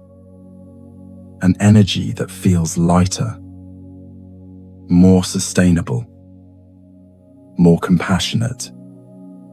There is a beautiful phrase sometimes used in contemplative traditions: meet this moment as it is. Not as it should be. Not as you wish it were. Not as you hoped it would become. Simply as it is.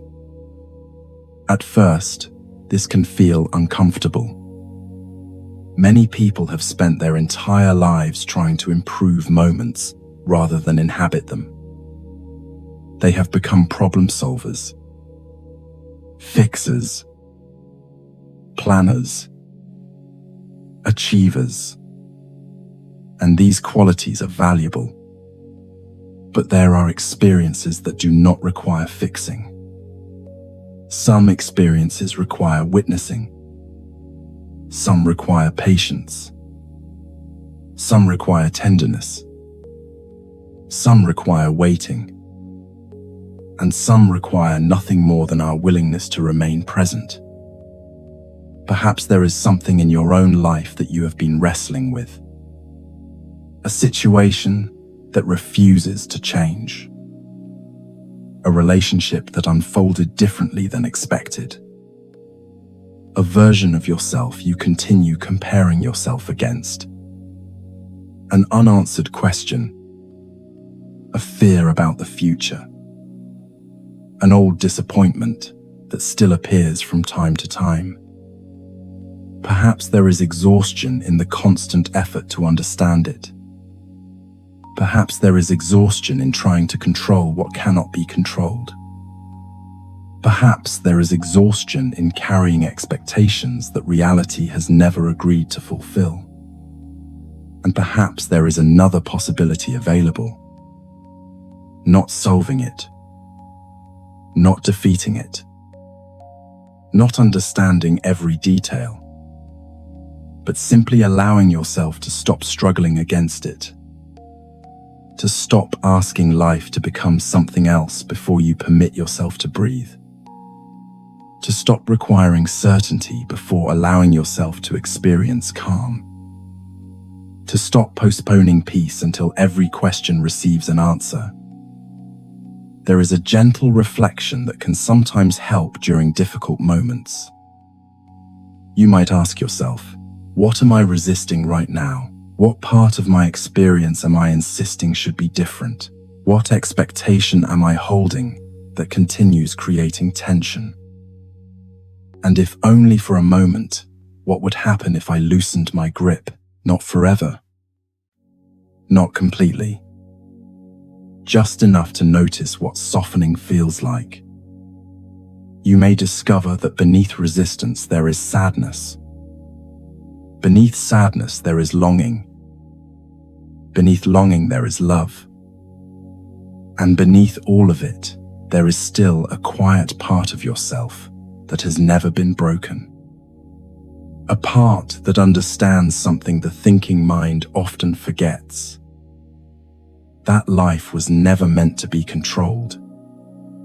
It was meant to be encountered, experienced, participated in, and sometimes surrendered to. The Buddha often spoke about equanimity, though many people misunderstand this word. Equanimity does not mean becoming emotionally distant. It does not mean feeling nothing.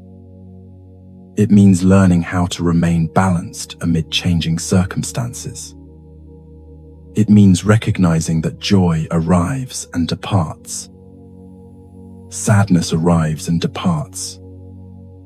Certainty appears and disappears.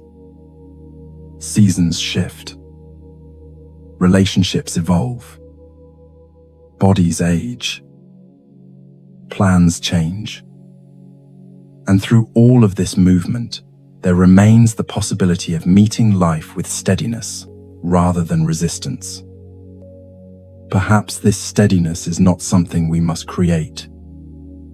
Perhaps it already exists within us, hidden beneath years of struggling, hidden beneath old expectations, hidden beneath the belief that we must constantly push against reality in order to survive. Perhaps it is waiting patiently for the moment when we finally become tired of wrestling, tired of carrying what cannot be changed, tired of arguing with what has already happened, tired of insisting that peace belongs somewhere in the future. Because sometimes the greatest transformation is not found in changing our circumstances. Sometimes it is found in changing the way we hold them. And when that shift begins to happen, even slightly, life often feels different. Not because problems disappear, not because uncertainty vanishes, but because we are no longer fighting every wave. We are learning how to float, learning how to breathe, learning how to trust, learning that there is a profound gentleness available to us when we stop demanding that reality become another reality. And perhaps this is one of the quiet hopes hidden inside human experience, that we do not need to become stronger than life. We only need to become willing to move with it. And in doing so, we may discover that much of the heaviness we have carried was never created by life itself, but by the endless effort of trying to wrestle the river into flowing in another direction. There are people all around us who look as though they are managing life beautifully. They show up on time, answer messages, fulfill responsibilities, remember birthdays, attend meetings, take care of others, pay bills, offer encouragement, smile politely, and continue moving forward day after day. From the outside, they seem composed. They seem resilient. They seem dependable. Yet beneath that steady exterior, many are carrying a level of exhaustion that few people ever notice. Some people become so accustomed to functioning while tired that they forget what it feels like not to be tired. They wake up already feeling depleted. They move through their days with determination rather than energy. They continue because they believe they have to continue. They continue because others rely on them. They continue because stopping feels impossible. They continue because somewhere inside, they have developed the belief that strength means never falling apart, never asking for help, never admitting that they are overwhelmed, and never allowing anyone to see the weight they are carrying.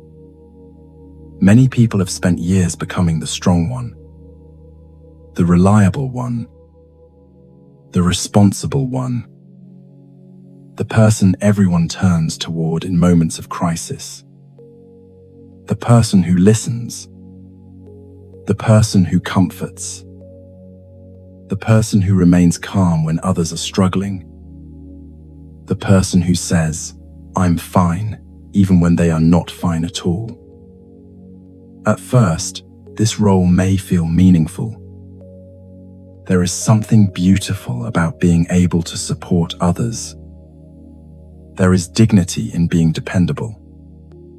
There is love in showing up for people during difficult seasons. But over time, strength can quietly become an identity rather than a resource. People begin believing they must always be strong, regardless of how they feel. They begin associating vulnerability with weakness. They convince themselves that resting is selfish, that asking for support is burdensome, and that their own needs should wait until everyone else's needs have been addressed. Yet human beings were never designed to live as permanent caretakers of everyone around them while abandoning themselves in the process. There is a hidden cost to always holding everything together. It is not always visible at first. It appears slowly. It shows up in the inability to relax, in the habit of staying busy because stillness feels uncomfortable, in emotional numbness, in difficulty sleeping, in becoming irritable over small things, in forgetting what joy feels like, in feeling disconnected from your own life while continuing to function within it.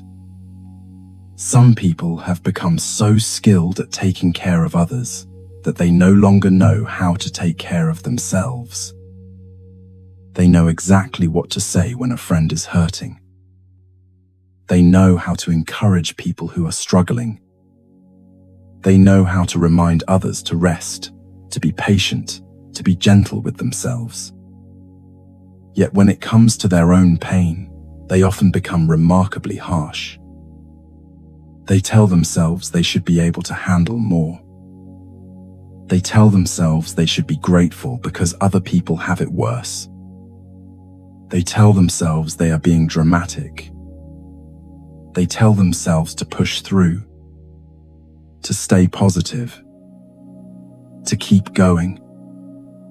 And so they continue carrying emotional loads that have been growing heavier for years. Perhaps some people learned this pattern very early in life. Maybe they were raised in environments where expressing emotions felt unsafe. Maybe they learned that being useful earned approval. Maybe they became independent because circumstances demanded independence. Maybe they discovered that caring for others gave them a sense of purpose.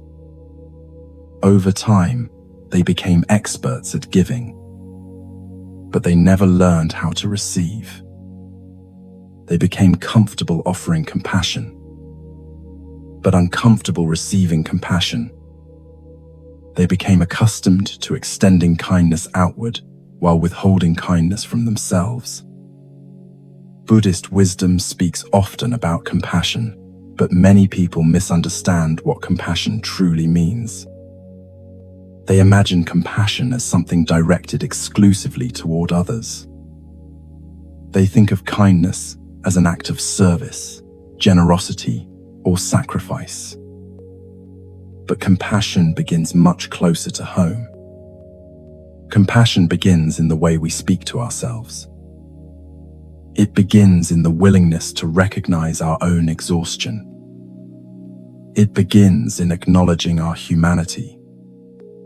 It begins in understanding that our own suffering deserves tenderness rather than criticism. There is a teaching found throughout many contemplative traditions that suggests we cannot continuously pour from an empty cup. This idea is simple, yet many people resist it because they fear that caring for themselves will somehow diminish their capacity to care for others. But self-compassion does not reduce our ability to love. It deepens it. Self-compassion does not make us selfish. It makes us sustainable. Self-compassion does not mean we stop helping. It means we stop disappearing while helping. Many listeners know what it feels like to disappear inside responsibility. They wake up focused on what everyone else needs. They spend their days responding, organizing, supporting, solving, managing, and giving. Then, at some point, they realize they no longer know what they need themselves. They have become so attentive to everyone else's experience that they have stopped listening to their own hearts.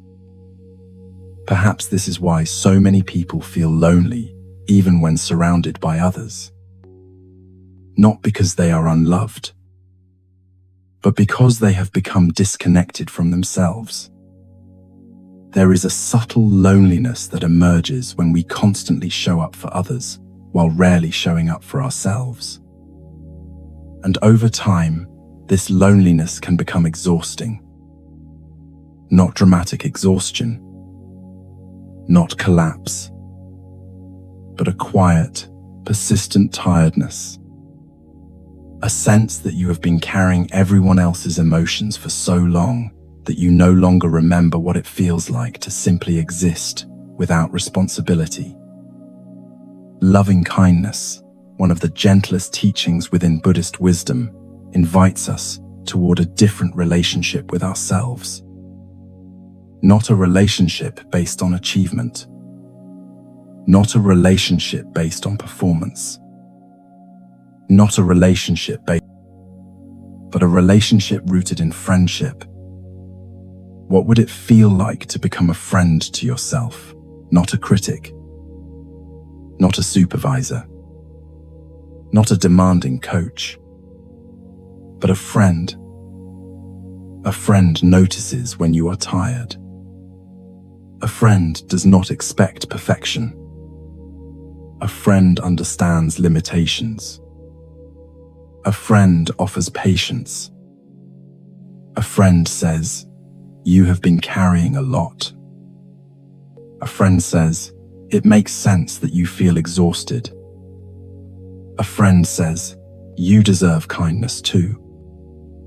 For many people, these words feel unfamiliar, perhaps even uncomfortable, because they have spent so much time being the strong one that they no longer know how to allow softness into their own lives.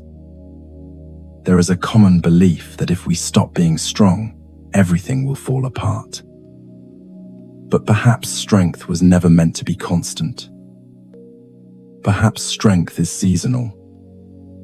Perhaps there are moments for perseverance, moments for endurance, moments for effort, and there are also moments for surrender, moments for honesty, moments for admitting, "I cannot carry this alone," moments for allowing ourselves to be human.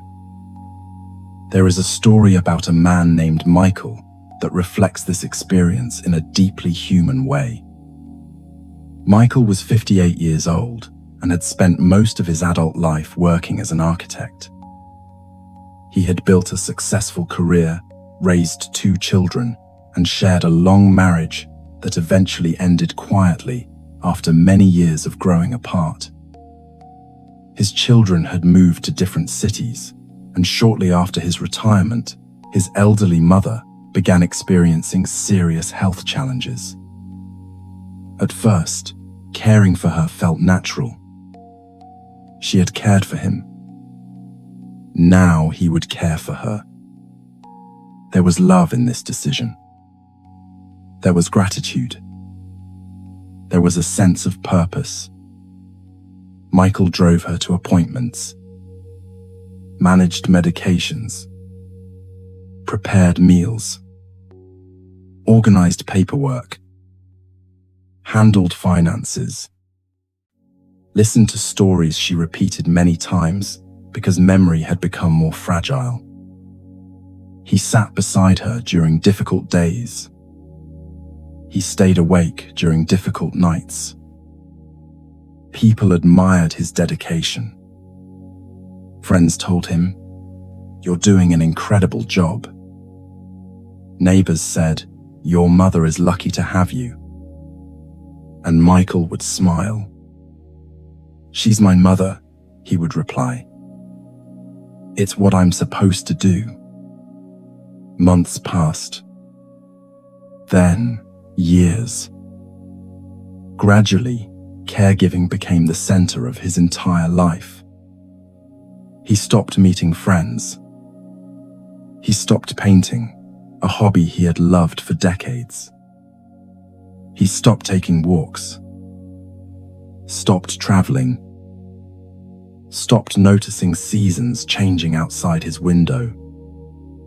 Everything revolved around responsibility. Everything revolved around being available. Everything revolved around being strong. One afternoon, while waiting in a hospital corridor, Michael realized something that startled him. He could not remember the last time anyone had asked how he was doing. People asked about his mother. Doctors asked about symptoms. Family members asked about appointments. But almost no one asked about him. And when they occasionally did, he answered automatically. "I'm okay. I'm managing. I'm fine." Yet he was not fine. He was tired. Deeply tired. Not because he regretted caring for his mother. He loved her deeply. he would have chosen her again and again. But somewhere along the way, he had disappeared. His life had become an endless expression of responsibility without any space for restoration. One day, a nurse noticed him sitting quietly near a window.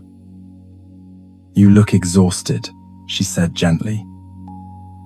Michael laughed. "I suppose I am."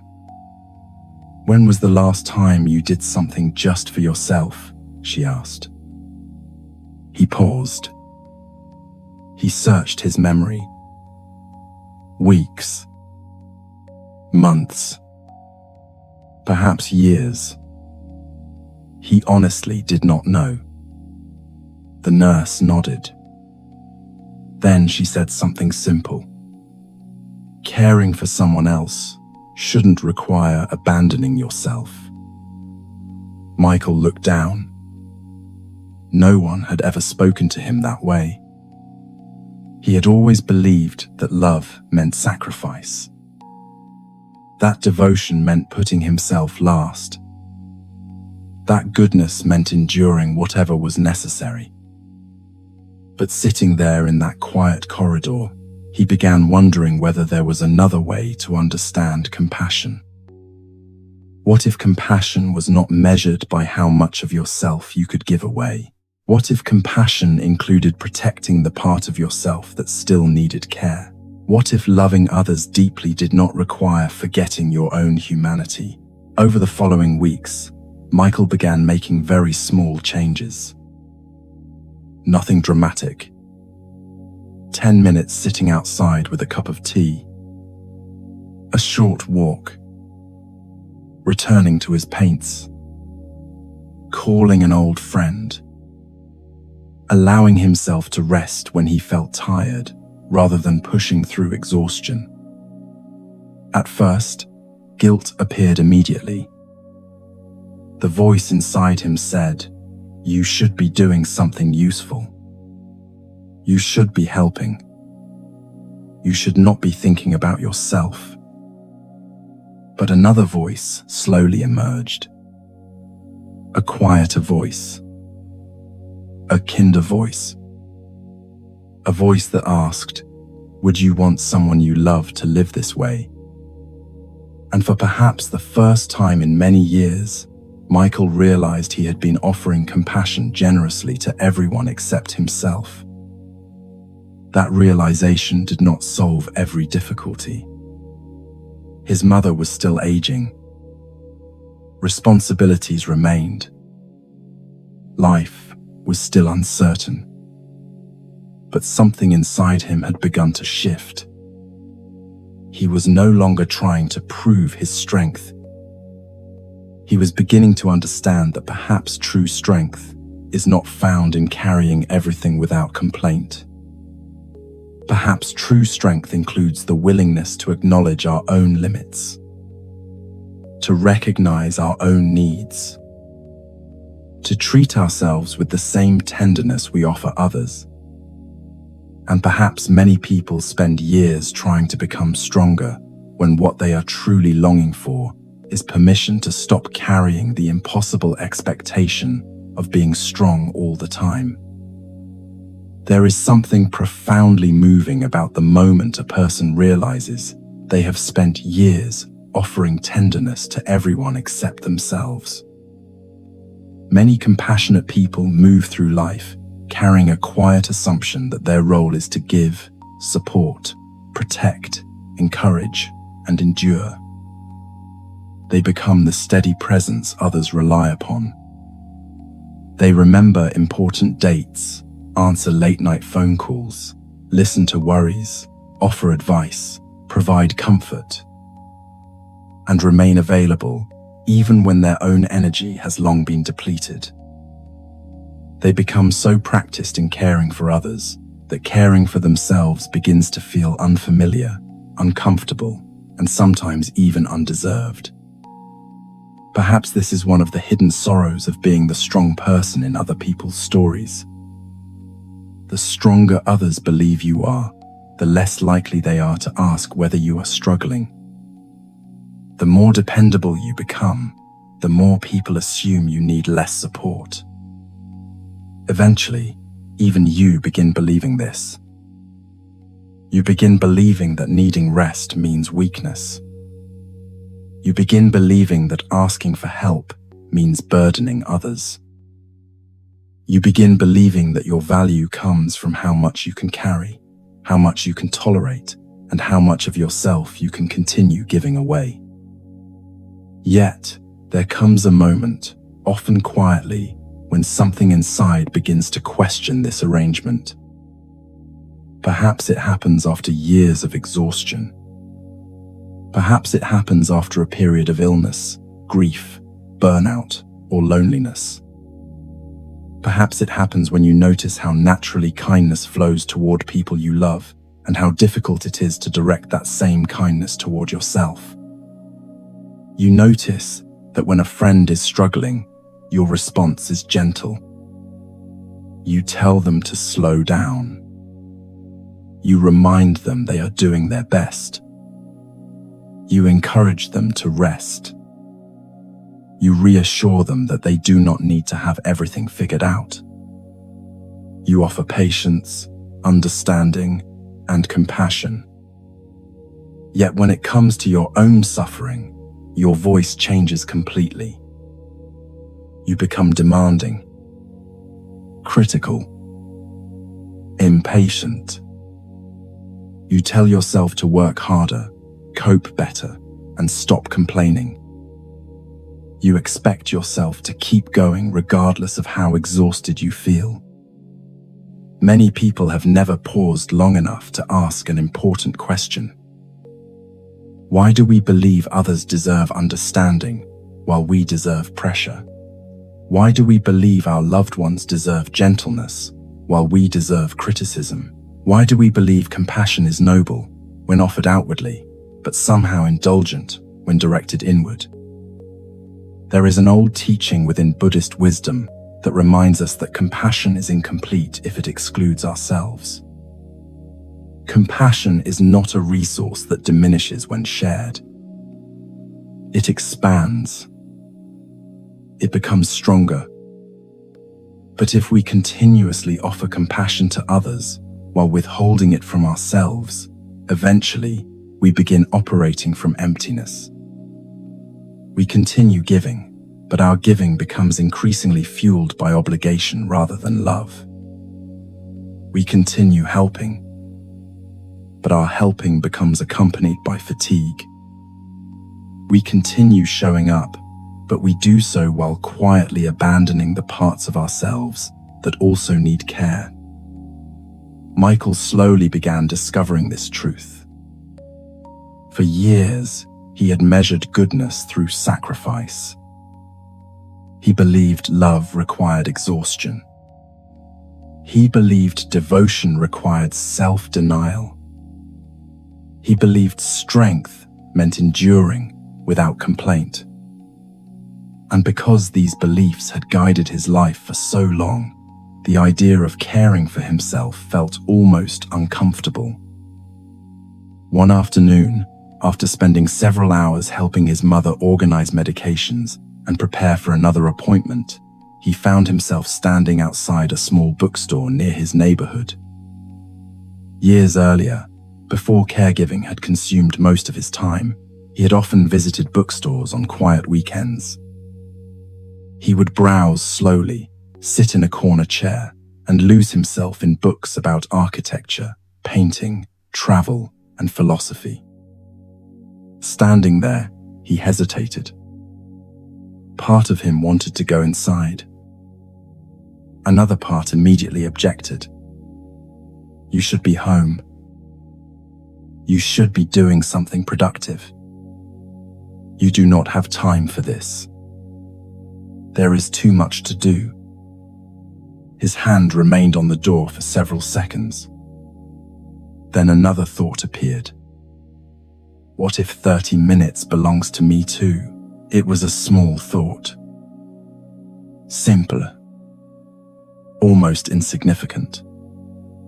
Yet it carried a kind of tenderness he had not experienced in years. He entered the bookstore.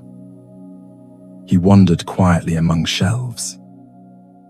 He found a book about watercolor landscapes. He sat near a window. For 30 minutes, he was not a caregiver, not a problem solver, not a planner, not someone carrying responsibility. He was simply a human being enjoying a peaceful moment. And something inside him softened. Nothing dramatic happened. His mother's health had not changed. Responsibilities had not disappeared. Life was still uncertain. Yet for the first time in a very long while, he experienced a feeling that had become unfamiliar. He felt cared for, not by someone else, but by himself. Perhaps this is one of the deepest forms of self-compassion. Not grand gestures, not perfect routines, not complete transformation. Simply small moments where we stop treating ourselves as machines designed for endless output. Small moments where we become willing to ask, what do I need, not what others need? Not what responsibilities demand, not what expectations require. But what does this tired heart need? What does this weary mind need? What does this exhausted body need? Many people struggle with these questions because they have spent years responding exclusively to external demands. They know what their family needs. They know what their employer needs. They know what society expects. They know what other people hope for from them. Yet when asked about their own needs, they often feel uncertain. Perhaps because their needs have remained unspoken for so long. Perhaps because they learned early in life that paying attention to themselves was selfish. Perhaps because they confuse self-care with self-centeredness. But there is an important distinction. Self-centeredness asks, how can I prioritize myself, regardless of others? Self-compassion asks, how can I care for myself so that I do not disappear while caring for others? One closes the heart. The other protects it. Many people fear self-compassion because they imagine it will make them less motivated, less productive, or less responsible. They worry that if they become gentler with themselves, they will stop striving, stop growing, or stop contributing. Yet research in psychology increasingly suggests something different. People who practice self-compassion often become more resilient, not less. They recover more quickly from setbacks. They experience lower levels of burnout. They develop healthier relationships with effort, achievement, and failure. Perhaps this is because criticism can push us forward temporarily, but compassion sustains us over time. Criticism says, "You are not enough." Compassion says, "You are struggling, and that deserves care." Criticism creates tension. Compassion creates safety. And human beings flourish in environments of safety, even internally, especially internally.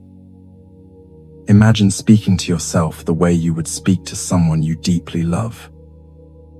Imagine waking up feeling exhausted and hearing an inner voice say, "You have been carrying a lot lately." Imagine making a mistake and hearing, "It's okay to be human." Imagine feeling overwhelmed and hearing, "You don't have to hold everything alone."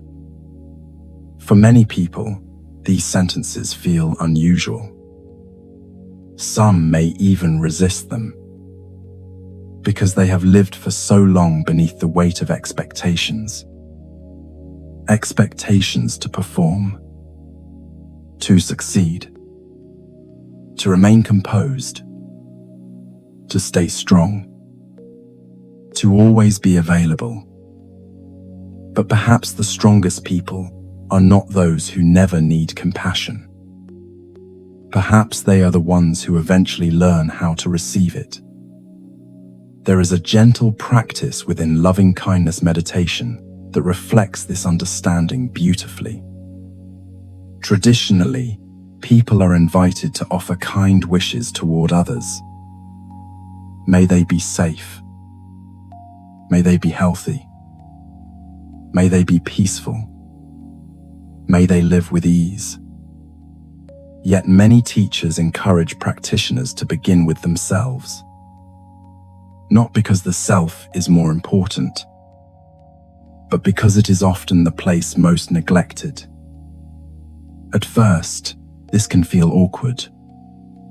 Some people find it easier to offer kindness towards strangers than toward themselves. But perhaps that difficulty reveals how deeply many of us have learned to equate worthiness with performance. If you wish, perhaps you can simply imagine someone who loves you deeply, someone who sees your efforts, someone who understands how hard you have been trying, someone who notices your exhaustion without judging it. Perhaps they sit beside you quietly. Perhaps they place a hand on your shoulder. And perhaps they say, "You have done so much. You have carried so much. You do not have to prove your worth through exhaustion. You deserve kindness too." Allow yourself to sit with these words for a moment. Notice whether they create resistance. Notice whether part of you argues. Notice whether another part quietly longs to believe them. There is no need to force anything. Simply notice. Because self-compassion is not something we accomplish overnight. It is a relationship we slowly rebuild. A relationship with the person who has been accompanying us through every joy, every disappointment, every fear, every success, every uncertainty, and every difficult season. Ourselves. And perhaps the most meaningful aspect of loving kindness is that it asks nothing in return. It does not require perfection. It does not require achievement. It does not require becoming a different person. It simply says, "You are already worthy of care. You are already deserving of gentleness. You are already allowed to rest." Many people spend years believing rest must be earned, that they can only stop after everything is finished, after responsibilities disappear, after everyone else is okay, after life finally becomes manageable. But life rarely becomes completely manageable. There will always be another task, another challenge, another uncertainty, another responsibility. If rest depends upon completion, rest remains forever postponed. Perhaps wisdom invites us toward a different understanding. Perhaps resting is not the opposite of responsibility. Perhaps resting is part of responsibility. Not only responsibility toward others, but responsibility toward ourselves. Because a tired mind deserves stillness. A weary heart deserves tenderness. An exhausted body deserves restoration. Rest is not withdrawal from life. Rest is participation in life. It is cooperation with our humanity. The Buddha often spoke about the middle path, a way of living that avoids extremes. In modern life, many people lean toward one extreme without realizing it. They give endlessly. They work endlessly. They strive endlessly. They carry endlessly. They remain strong endlessly. But endlessness is not sustainable. Even forests need winter. Even oceans have tides. Even daylight eventually gives way to night. Nature never apologizes for resting. Nature understands rhythms. And perhaps wisdom is not found in resisting those rhythms. Perhaps wisdom is found in trusting them. Trusting that pausing does not diminish our value. Trusting that slowing down does not erase our purpose. Trusting that caring for ourselves is not a betrayal of those we love. It is an affirmation that we, too, belong within the circle of compassion. And perhaps there is something profoundly healing about realizing that rest itself can become an act of wisdom, an act of respect, an act of kindness, an act of remembering that human beings were never meant to carry the impossible burden of being strong all the time. Perhaps strength is not measured by how long we can endure without tenderness. Perhaps true strength includes knowing when to soften, knowing when to breathe, knowing when to stop proving, knowing when to sit quietly beside ourselves and say, with the same kindness we offer everyone else, you have carried enough for today. There are moments in life when uncertainty feels heavier than the difficulties themselves. Many people discover that what keeps them awake at night is not always what has happened, but what might happen. It is the unanswered question, the unfinished chapter, the possibility they cannot predict, the outcome they cannot guarantee, and the future they cannot see clearly. Human beings often carry an unspoken wish that life would reveal itself in advance, that relationships would come with promises, that health would remain stable, that loved ones would always stay close, and that tomorrow would unfold according to plans carefully arranged in the mind. Yet life has always moved differently. Life changes. People change. Bodies change. Circumstances change. Dreams evolve. Plans shift. Opportunities appear and disappear. Even the person we were 10 years ago is no longer here in exactly the same way.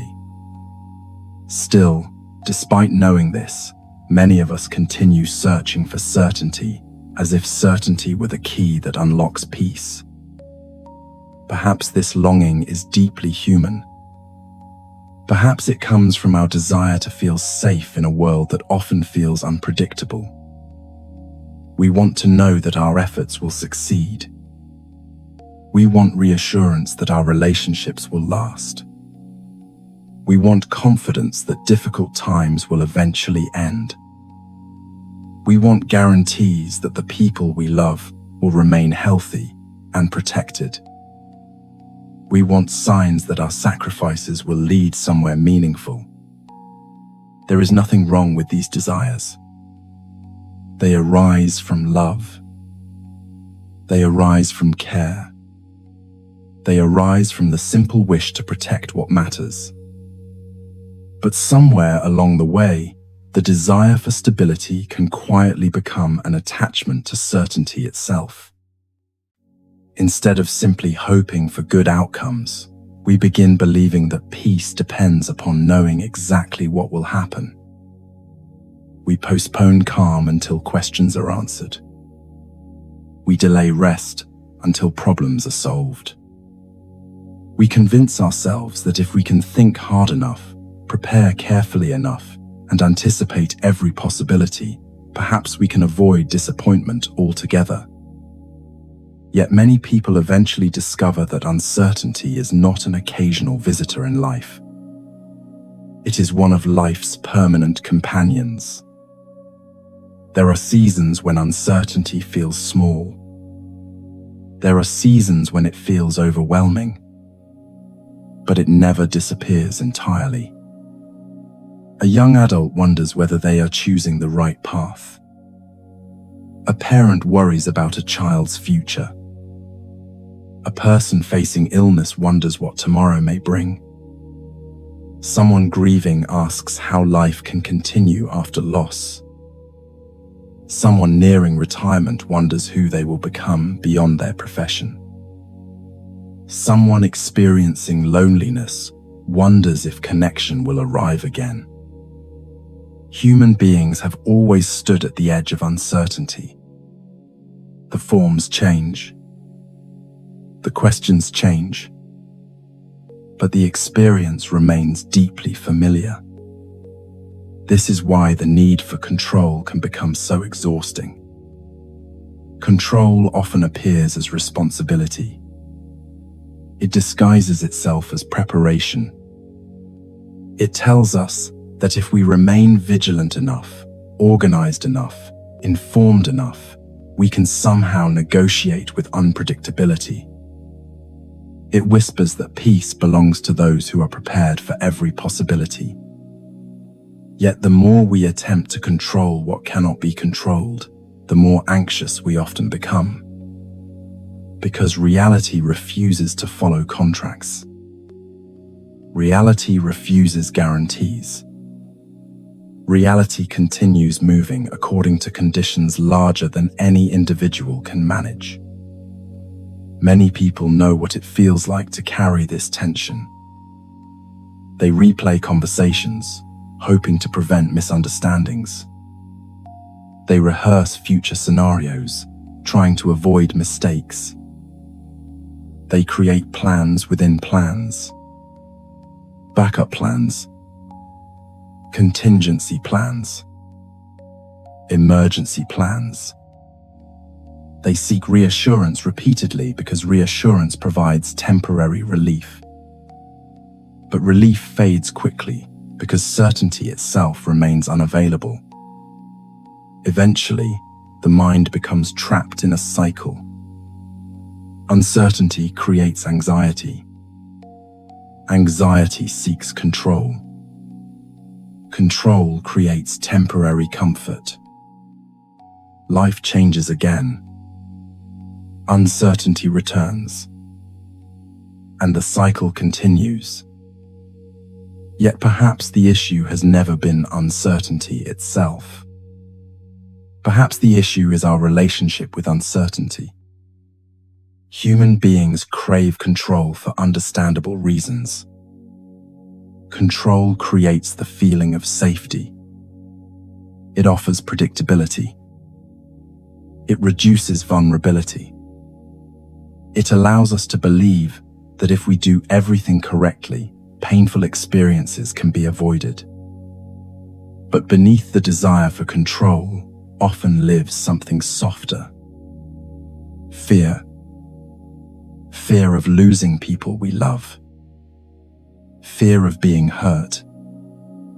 Fear of failure. Fear of regret. Fear of being unprepared. Fear of discovering that some things simply cannot be prevented. For many people, controlling circumstances becomes a way of protecting the heart. If I can organize everything, perhaps I will not suffer. If I can anticipate every challenge, perhaps disappointment will not surprise me. If I can understand what is coming, perhaps I can remain safe. Yet life continues reminding us that safety cannot always be built through prediction. Sometimes safety emerges through trust. Trust in our ability to adapt. Trust in our resilience. Trust in our capacity to meet experiences as they arrive. Trust that even difficult seasons eventually change. Buddhist wisdom has long spoken about impermanence, though this teaching is often misunderstood. impermanence is not presented as a reason for sadness. It is offered as a way of understanding reality more gently. Everything changes because life itself is movement. Clouds move. Seasons shift. Children grow. Relationships evolve. Bodies age. Thoughts arise and disappear.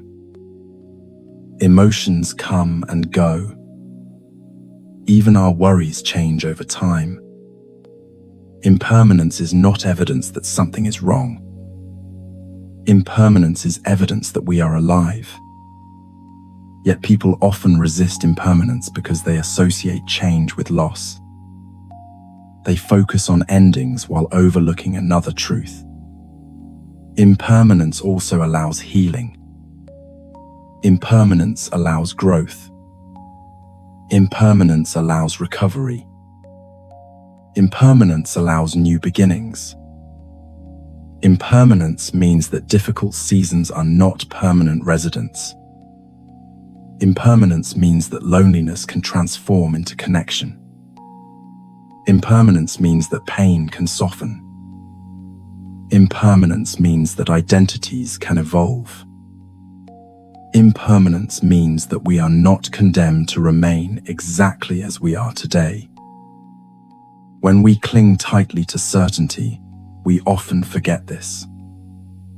We begin treating change as an enemy rather than recognizing it as one of life's natural rhythms. Perhaps this is why some of the wisest people become less interested in controlling life and more interested in learning how to participate in it. Not passively, not indifferently, but with openness, with flexibility, with curiosity. There is a story about a woman named Eleanor who understood this deeply, though she arrived at that understanding gradually. Eleanor was 71 years old and had spent most of her life as a gardener. For more than 40 years, she cultivated flowers, vegetables, herbs, and fruit trees in a large garden behind her home. Gardening had become much more than a hobby. It was a language she understood. It was how she measured time, how she found comfort after losing her husband, and how she remained connected to the world around her. People often visited her garden because it seemed alive in a special way. Spring arrived with tulips and daffodils. Summer brought roses and lavender. Autumn covered pathways with golden leaves. Winter revealed bare branches that held their own quiet beauty. Neighbors admired Eleanor's knowledge. "You always know exactly what your garden needs," one friend told her. Eleanor smiled. "Not exactly," she replied. "I've simply learned to stop arguing with the seasons." Years earlier, this had not been true. When Eleanor first began gardening in her 30s, she wanted everything to happen according to her plans. She planted at precise times. She followed instructions carefully. She expected every seed to grow, every flower to bloom, every season to behave predictably. But nature rarely cooperated. There were years of unexpected frost. Years when heavy rains destroyed delicate plants. Years when heat arrived too early. Years when insects appeared in overwhelming numbers. At first, Eleanor fought against these realities. She became frustrated, disappointed, discouraged. She blamed herself. She thought she had made mistakes. She believed she should somehow be able to control the outcome. One spring, After losing nearly half of her seedlings during an unusually cold season, she sat alone in her garden feeling defeated. An elderly neighbor named Margaret walked over carrying a basket of herbs. Eleanor sighed. "I don't understand," she said. "I did everything correctly." Margaret looked around quietly. Then she knelt down and touched the soil. "Gardening teaches the same lesson over and over," she said. "What lesson?" Margaret smiled. "Care deeply. Work sincerely. Plant with hope. And remember that growth is a partnership, not a negotiation." Eleanor frowned slightly. "What does that mean?" "It means you can prepare the soil," Margaret said softly. "You can water. You can tend. You can protect. But you cannot command the rain. You cannot instruct the seasons. You cannot force blossoms to open before they are ready." Eleanor remained silent. Margaret picked up a fallen leaf. Nature never promises certainty. It only offers participation. Those words stayed with Eleanor for years. Gradually, she stopped gardening against nature. She began gardening with nature. She planted with dedication but without demanding guarantees. She cared for flowers, knowing some would not bloom. She welcomed spring without resisting winter. She stopped expecting permanence from things designed to change. And something surprising happened. Gardening became peaceful. Not because every season was successful, but because she no longer treated every change as a personal failure. She began seeing life itself through the same lens. After her husband passed away, she grieved deeply. She missed him. She wished circumstances had been different. She wished for more time. Yet she also understood something she had learned from the garden. Love itself participates in impermanence. Nothing remains unchanged. Not because life is cruel, but because life is alive. One afternoon, years later, Eleanor sat beside her granddaughter among blooming roses. The young girl asked her, "Grandma, aren't you sad when flowers die?" Eleanor smiled gently. "Sometimes. But flowers don't really teach us about endings." "What do they teach us?" the little girl asked. Eleanor looked across the garden. "They teach us how beautiful things can be precisely because they change." Her granddaughter considered this, then asked another question. "Do people change too?" Eleanor laughed softly. "People change more than flowers. And that's not always a bad thing." They sat together quietly. A breeze moved through the garden. Leaves rustled. Birds sang nearby. And Eleanor realized that perhaps her entire life had been preparing her for this understanding. That peace does not come from controlling the seasons. Peace comes from learning how to live inside them. Perhaps many of us spend years trying to hold life still, trying to freeze moments, trying to secure outcomes, trying to preserve certainty. But life has always resembled a garden. Beautiful, fragile, unpredictable, always changing, always asking us to participate rather than possess. And perhaps the question waiting quietly beneath our need for control is not, How can I guarantee what comes next? Perhaps the deeper question is, can I trust myself enough to meet whatever comes next with an open heart? Because impermanence has never simply been about loss. It has always been about movement. And movement means that even the things we fear today will not remain exactly as they are forever.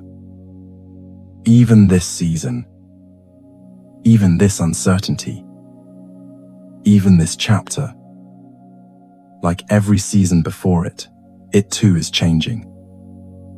And perhaps somewhere within that truth, there is an invitation not to stop caring, not to stop planning, and not to stop loving, but to loosen our grip just enough to remember that life was never asking us to control its unfolding.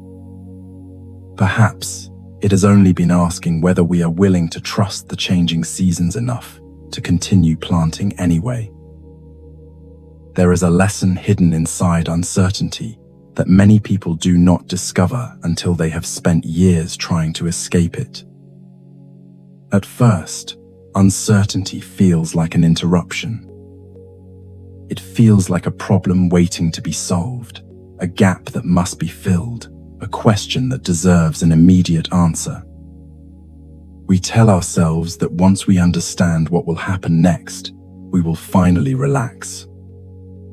Once we know where a relationship is heading, once medical results arrive, once financial concerns are resolved, once our children seem secure, once we feel confident about the future, then perhaps our minds will become quiet. But life has a curious way of teaching us that certainty is rarely permanent. Even when answers arrive, they eventually give way to new questions.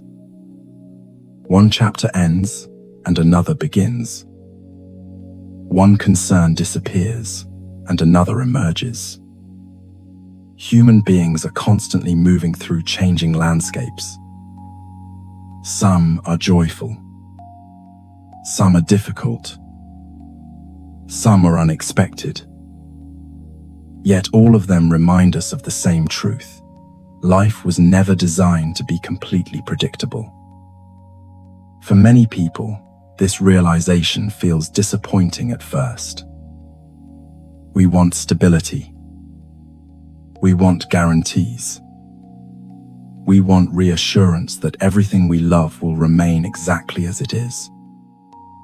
We want confidence that our efforts will always be rewarded, that relationships will endure, and that those we care about will remain safe. These desires are deeply understandable. They arise from affection, commitment, and our natural longing for security. Yet perhaps life offers another kind of security. Not the security of certainty, but the security of trust. Trust is different from certainty. Certainty says, I know exactly what will happen. Trust says, I do not know what will happen, but I believe I can meet it. Certainty depends upon circumstances behaving according to our expectations. Trust depends upon our relationship with ourselves. Certainty requires guarantees. Trust grows through experience. Many people discover that some of the most meaningful moments in their lives emerged from situations they never planned. Friendships formed unexpectedly. Opportunities arrived unannounced.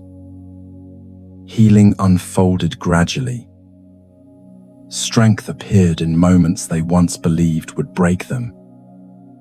Compassion deepened because of experiences they would never have chosen for themselves. If someone had revealed the future years earlier, perhaps they would have resisted those chapters entirely. Yet looking back, they sometimes realize that uncertainty was not only a source of fear, it was also a doorway toward growth, toward humility, toward patience, toward discovering capacities within themselves they had never known existed. This does not mean uncertainty becomes pleasant. There are seasons when uncertainty feels profoundly difficult. Waiting can feel painful. Not knowing can feel exhausting. Standing at the edge of change can feel frightening. But perhaps uncertainty is not asking us to become fearless. Perhaps it is asking us to become willing to continue loving without guarantees. Willing to continue hoping despite unanswered questions. Willing to continue participating in life, even when outcomes remain unknown. Eleanor understood this more deeply as she grew older. When she was younger, she believed successful gardening meant predicting everything correctly. She thought wisdom meant preventing every problem. She wanted certainty from the soil, certainty from the weather, certainty from the seasons. Yet after decades spent observing nature, she came to appreciate something else entirely. Nature was never trying to provide certainty. Nature was teaching trust. Each spring required faith. Seeds disappeared beneath dark soil long before they emerged into sunlight. Weeks passed without visible signs of growth. Rain arrived unexpectedly. Cold nights threatened fragile beginnings. Yet planting continued. Not because gardeners possessed guarantees, but because gardeners learned to trust cycles larger than themselves. One autumn afternoon, Eleanor was pruning roses when her neighbor asked her a question. How do you keep planting every year when so many things can go wrong? Eleanor smiled softly. Because gardens taught me something people often forget. And what is that? Her neighbor asked. She looked toward the horizon. We don't participate in life because outcomes are guaranteed. We participate because life is worth participating in. There was wisdom in that answer. Not the wisdom of certainty, but the wisdom of engagement. The wisdom of remaining open. The wisdom of continuing despite not knowing. Many people postpone living because they are waiting for certainty. They postpone joy, postpone rest, postpone gratitude, postpone peace. They tell themselves they will relax after one more achievement, after one more answer, after one more problem is solved. But life keeps changing. And if peace depends upon knowing the entire path, peace remains distant. There is an old image sometimes used in contemplative traditions. Imagine walking through a forest at night, carrying a lantern. The lantern does not illuminate the entire journey. It only reveals a few steps ahead. Yet those few steps are enough. You take them. Then the lantern reveals a little more. And then a little more. Eventually, you realize that you were never meant to see the whole path. You were only meant to see enough to continue. Human beings often resist this image because we want maps. We want guarantees. We want certainty about where the road leads. But perhaps wisdom is learning to trust the lantern. Trust the next step. Trust the present moment. Trust that clarity often arrives while moving forward, not while standing still, demanding complete understanding. Many listeners know what it feels like to stand at a crossroads. Perhaps there is uncertainty about health. Perhaps uncertainty about relationships. Perhaps uncertainty about aging, about work, about finances, about purpose, about what comes next. And perhaps beneath all those uncertainties lives a quieter question. Can I trust life even when I cannot fully understand it? This does not mean believing that everything happens for a reason. Many experiences remain painful. Many losses remain difficult. Many chapters never make complete sense. Trust does not require perfect explanations. Trust simply allows us to stop fighting against the reality that some things unfold beyond our ability to predict. There is something deeply liberating about admitting this, not as defeat, but as honesty. We do not know everything. We cannot anticipate every turn. We cannot guarantee every outcome. Yet despite this, human beings continue loving, continue creating, continue raising children, continue planting gardens, continue building friendships, continue pursuing dreams, continue beginning again. And perhaps this is evidence that trust already exists within us more than we realize.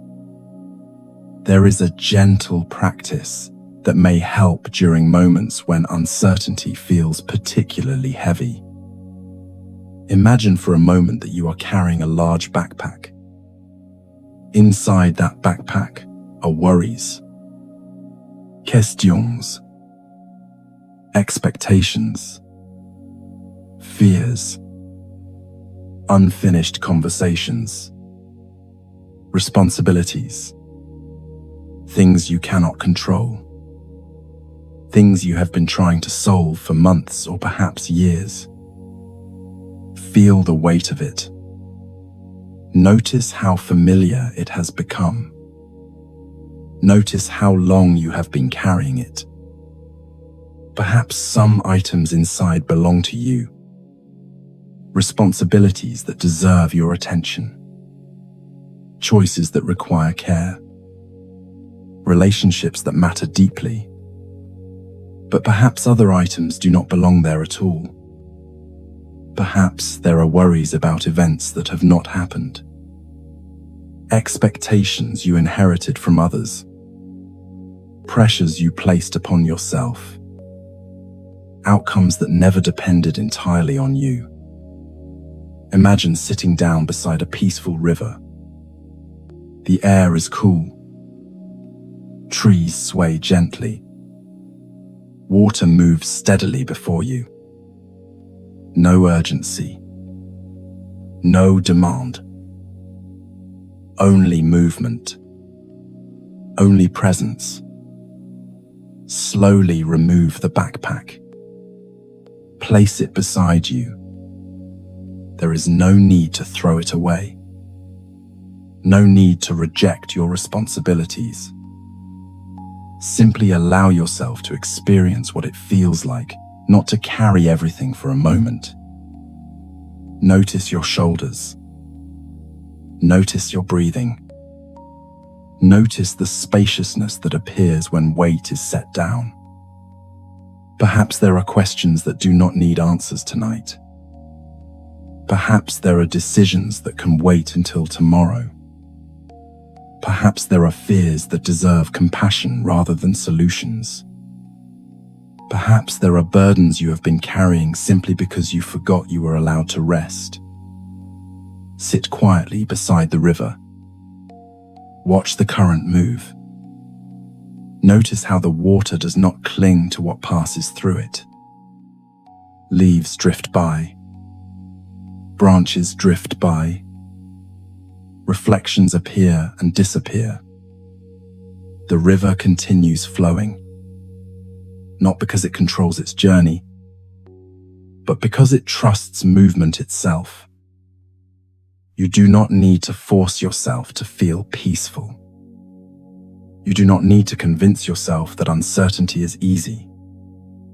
Simply notice that for this moment, You do not have to carry every possibility. You do not have to predict every outcome. You do not have to solve your entire future. There is something profoundly compassionate about allowing ourselves to stop preparing for every imaginable scenario. Not because preparation is wrong, but because endless preparation often becomes another form of fear. And fear rarely disappears through control. Fear often softens through trust, through presence, through remembering that we have already survived many uncertain seasons. Many listeners have faced chapters they once believed they could never endure. And yet here they are. Changed perhaps. More tender perhaps. More aware perhaps. But still here. Still breathing. Still learning. Still growing. Still discovering new capacities within themselves. This does not mean future challenges will be easy, but it does suggest something important. You have already met uncertainty before. You have already walked through unknown landscapes. You have already adapted to changing circumstances. Perhaps there is wisdom in remembering this, not as proof that life will unfold exactly as you wish, but as evidence that you possess more resilience than fear often allows you to see. Many people believe they need certainty before they can sleep peacefully.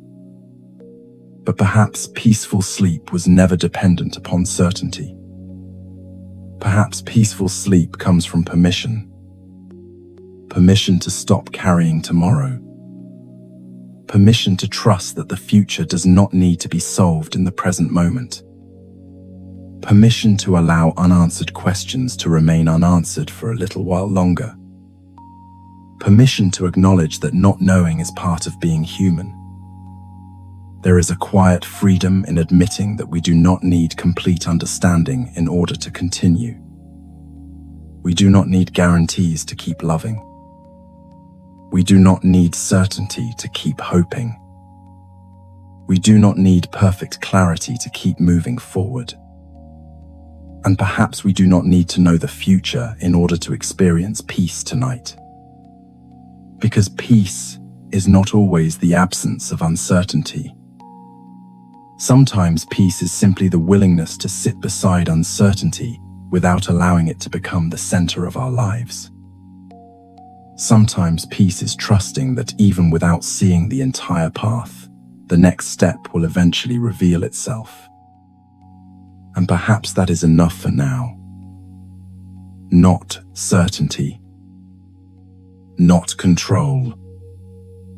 Not complete understanding.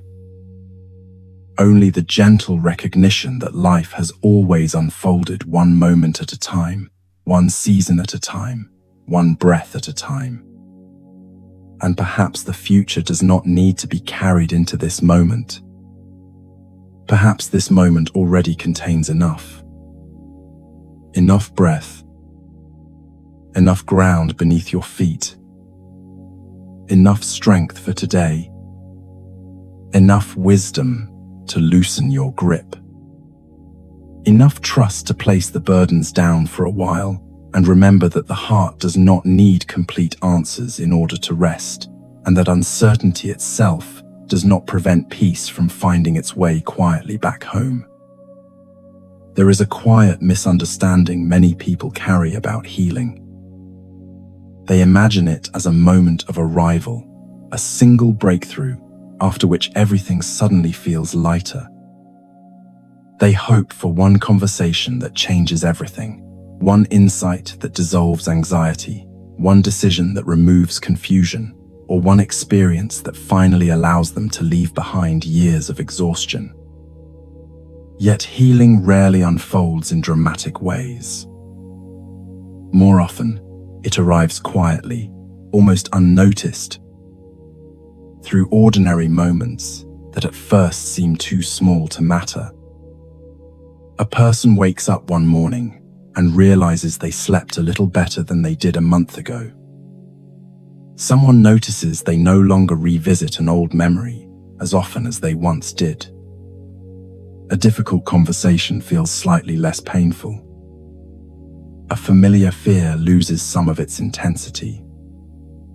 A smile appears more easily. A moment of laughter lasts longer. These changes may seem insignificant when viewed individually, but over time, they become evidence that something inside is slowly shifting. Perhaps healing has always moved this way. Perhaps transformation is less like a lightning strike and more like sunrise. Darkness does not disappear all at once.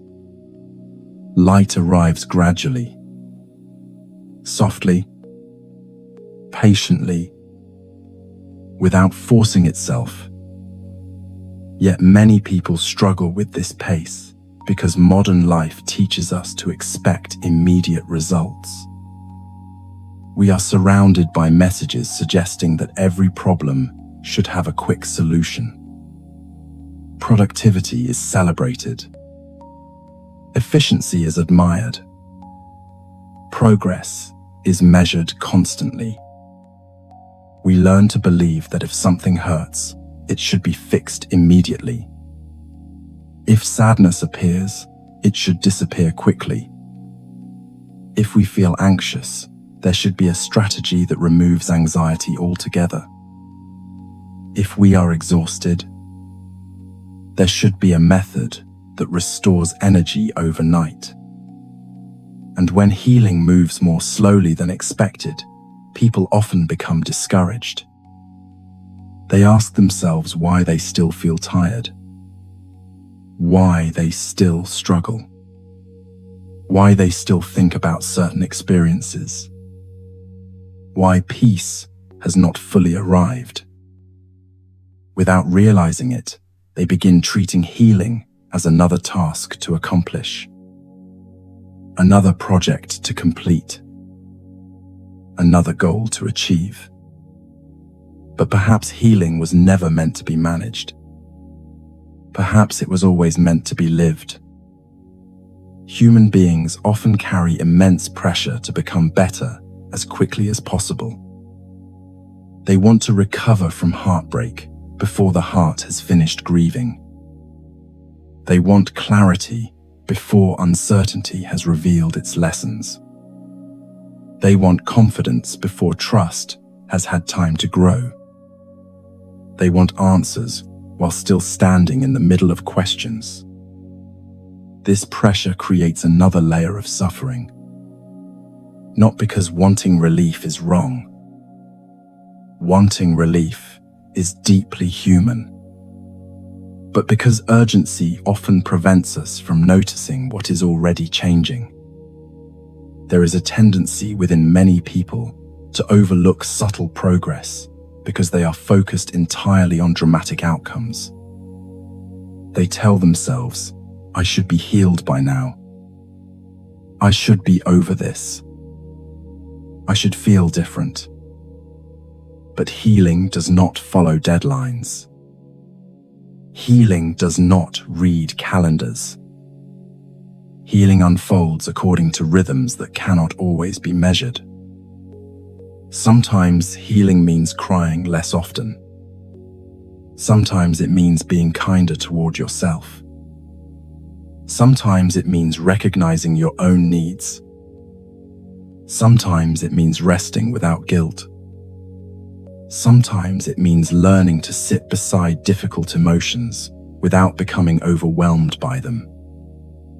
And sometimes healing means simply surviving another day with a little more tenderness than yesterday. Buddhist wisdom often speaks about mindfulness in ways that are beautifully ordinary. Mindfulness is not reserved for meditation halls or retreats hidden in the mountains. It is found in everyday moments, in breathing consciously, in noticing sunlight through a window, in tasting food slowly, in feeling warm water on your hands, in hearing birds outside your home, in pausing long enough to recognize that life is happening right now rather than somewhere else. People frequently search for extraordinary experiences while overlooking the healing power of ordinary ones. Yet much of life is ordinary. Most days are not marked by profound revelations.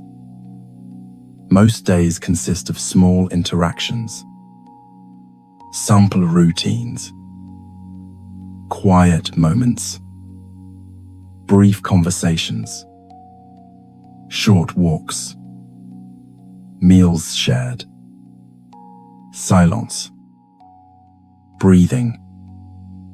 And perhaps these moments contain more wisdom than we realize.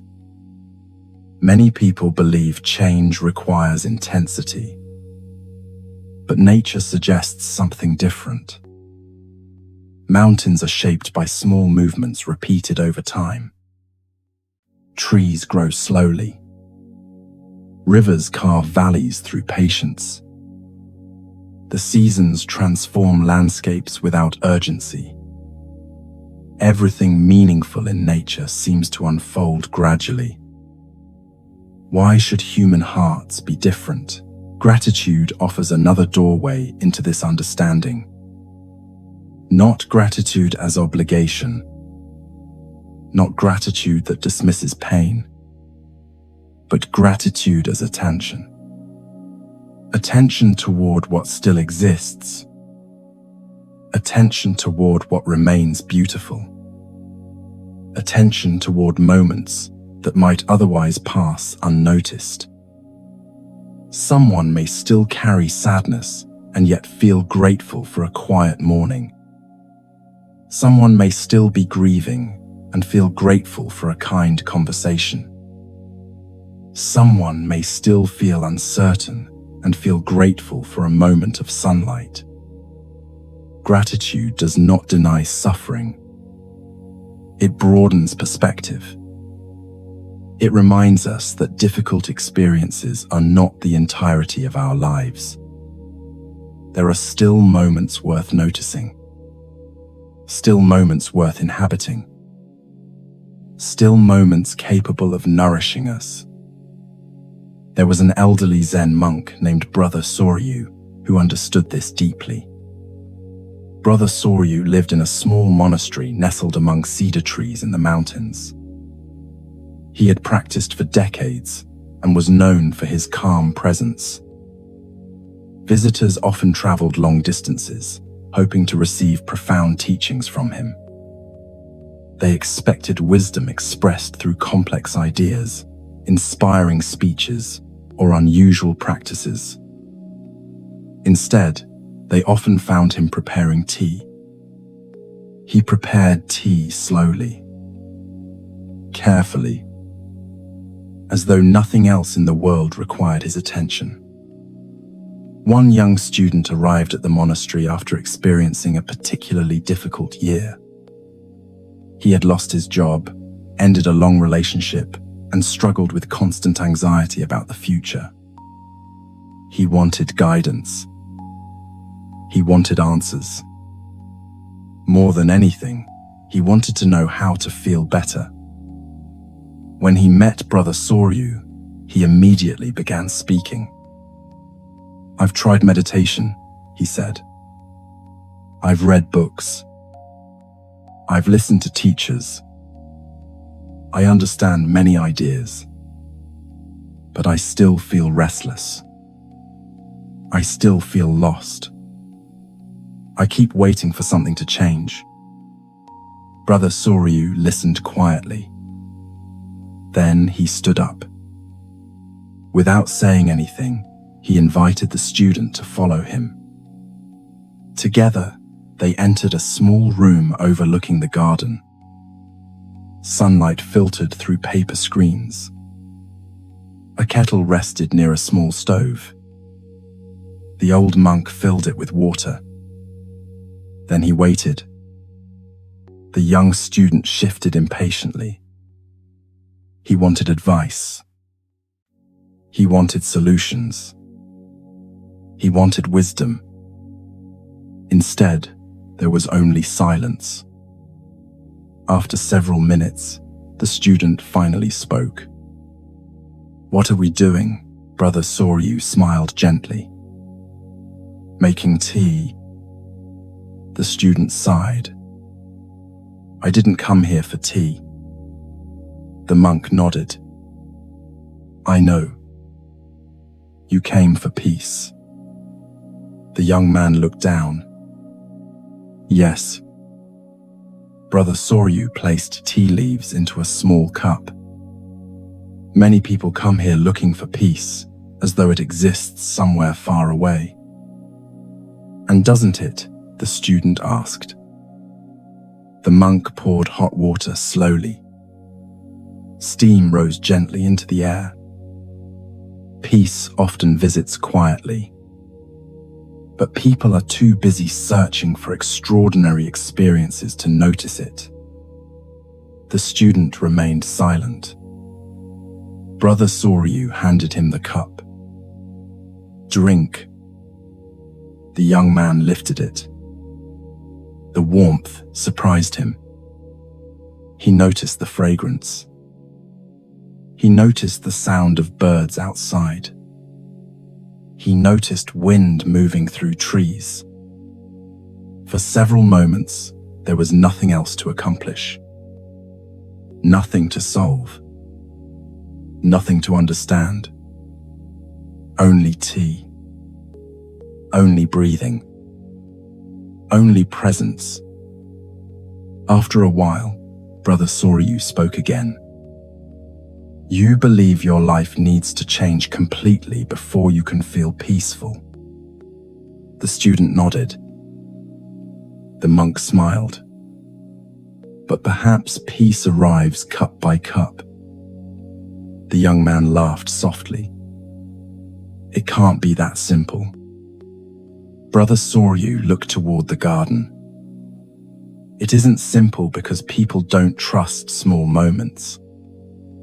They trust dramatic moments. They trust breakthroughs. They trust big changes. But life is built from small moments.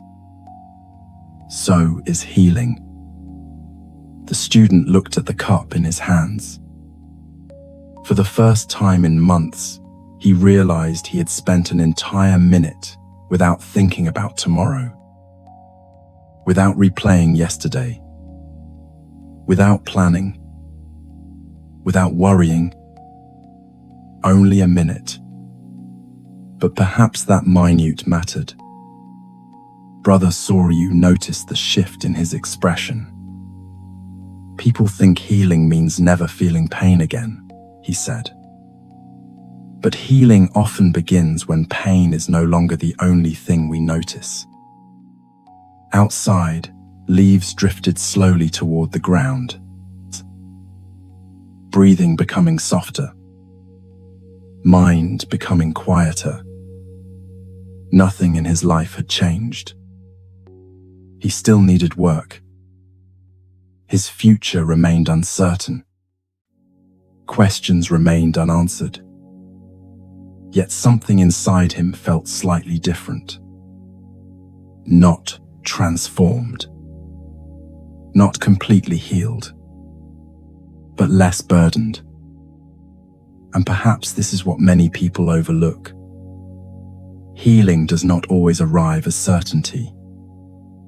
Sometimes it arrives as a pause, a breath, a moment of warmth, a conversation, a cup of tea, a sunset, a memory that hurts a little less, a night when sleep comes a little easier, a morning when hope feels slightly more available. Perhaps we underestimate these moments because they appear ordinary. But ordinary moments often become the places where exhausted hearts learn to trust life again. Many listeners have spent years waiting for a future version of themselves to finally feel whole. Yet perhaps wholeness has never been about reaching a destination. Perhaps wholeness emerges through small acts of attention repeated over time. Attention toward beauty. Attention toward kindness. Attention toward gratitude. Attention toward breath. Attention toward the life that is already happening. Because maybe healing has never been asking us to become someone entirely new. Maybe healing has simply been asking us to notice that even now, amid uncertainty, amid sadness, amid unanswered questions, there are still small refuges available to us. Moments where the mind can pause. Moments where the heart can soften. Moments where we remember that peace does not always arrive in grand ways.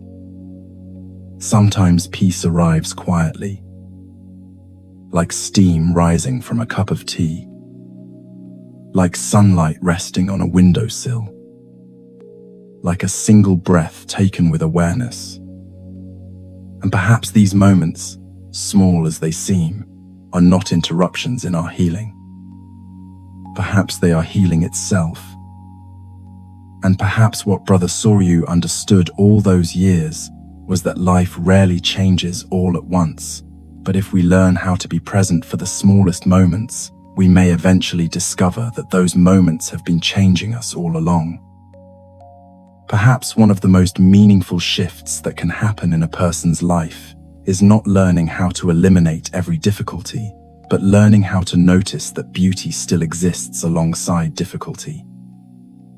Many people become so accustomed to scanning their lives for problems that they unintentionally stop seeing what is already nourishing them. Their attention becomes trained toward what is missing, what remains unresolved, what still needs fixing, what has gone wrong, and what could go wrong next. Over time, this way of seeing the world can become automatic. The mind wakes up searching for concerns before it notices comfort. It searches for danger before it notices safety. It searches for absence before it notices presence. This tendency is deeply human. Throughout history, human beings survived by paying attention to potential threats. The mind learned to remain alert because alertness increased the chances of survival. Yet the same ability that once protected us can also leave us feeling disconnected from the quiet goodness that continues existing around us every day. We become so focused on what is uncertain that we forget to notice what is already here. We become so focused on what is painful that we overlook what is gentle. We become so focused on what is unfinished that we stop recognizing what is already enough.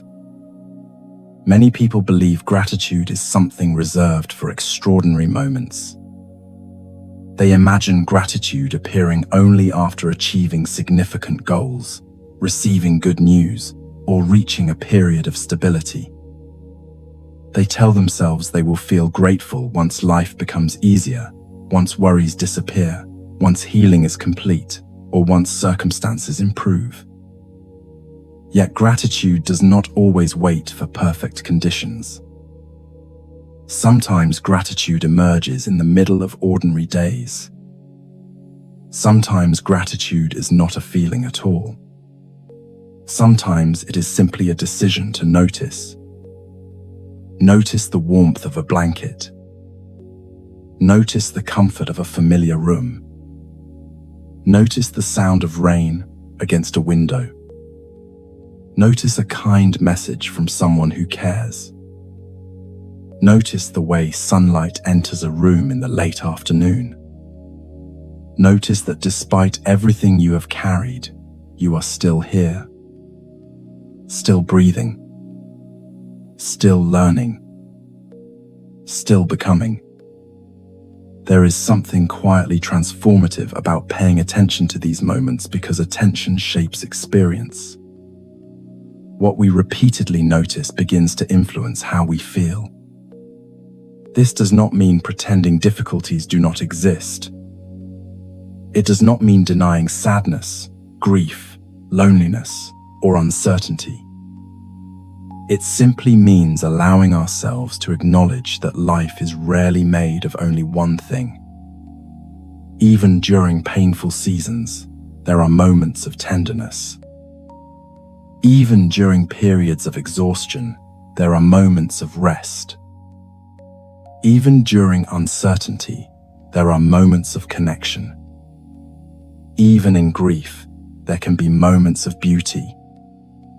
Brother Soryu understood this deeply. After decades of living within the rhythms of monastery life, people often asked him why he seemed so peaceful. They expected him to describe years of discipline, advanced practices, or profound spiritual insights. Instead, he often spoke about very simple things. The sound of birds in the morning, he would say. The smell of tea leaves. The feeling of warm sunlight. The kindness of sharing a meal. Visitors sometimes looked disappointed. They wanted something more extraordinary. Something more impressive. One young woman who visited the monastery asked him directly, "How can such small things make such a difference?" Brother Soryu smiled gently. "Because small things happen every day." He paused. And what happens every day eventually shapes a life. The woman remained quiet. The monk poured tea slowly.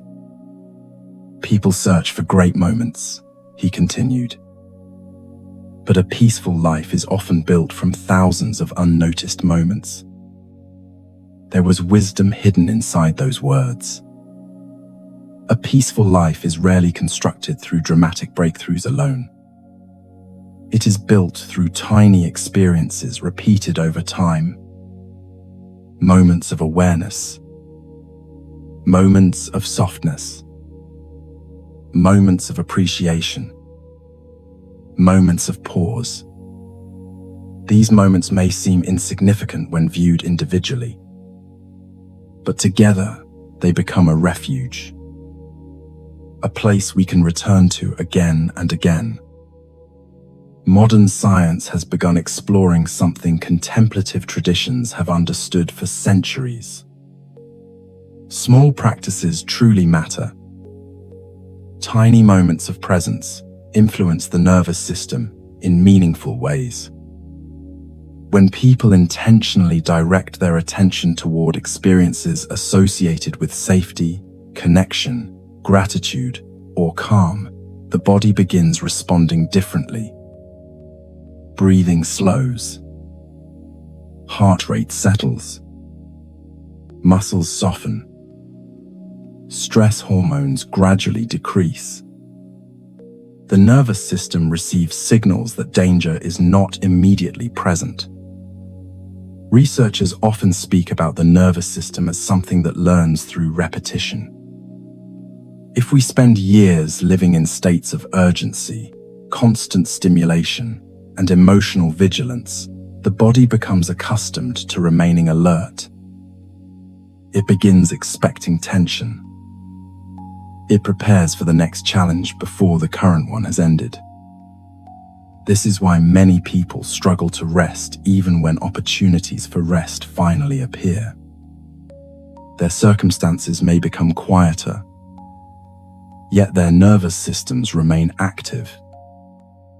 Their minds continue scanning. Their bodies remain prepared. Their thoughts continue moving.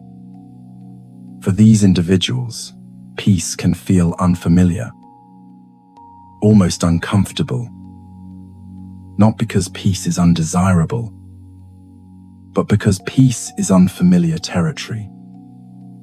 And this is where small practices become meaningful. not because they solve every problem, but because they gently teach the body another possibility. One slow breath, one moment of gratitude, one pause, one mindful sip of tea, one conscious walk, one act of self-kindness. These experiences may seem too simple to matter, yet the nervous system responds to repetition. Just as stress accumulates over time, calm also accumulates over time. Tiny experiences become messages. Messages that say, "You are safe right now. You do not need to solve everything in this moment. You are allowed to pause. You are allowed to receive. You are allowed to breathe." Perhaps this is why gratitude has such a profound effect on human experience. Gratitude directs attention toward what is supportive rather than exclusively toward what is threatening. It reminds the mind that reality is more complex than suffering alone. People often ask whether gratitude is possible during difficult periods. The answer is not always simple. There are moments when gratitude feels inaccessible, moments when grief is too fresh, moments when exhaustion is overwhelming, moments when uncertainty feels consuming. And that is okay. Gratitude should never become another demand, another expectation, another task to complete. Gratitude is an invitation, nothing more. An invitation to notice, to become curious, to gently ask, what is still here? What remains beautiful? What remains supportive? What remains kind? Perhaps before sleep there is value in asking these questions softly, not forcing answers, simply noticing. Perhaps you are grateful for a conversation, perhaps for a memory, perhaps for someone who stood beside you during a difficult season, perhaps for your own resilience, perhaps for the simple fact that your body has carried you through another day, perhaps for a pet curled nearby, perhaps for music, perhaps for books, perhaps for trees outside your window, perhaps for the breath entering and leaving your body. Some nights gratitude may feel expansive.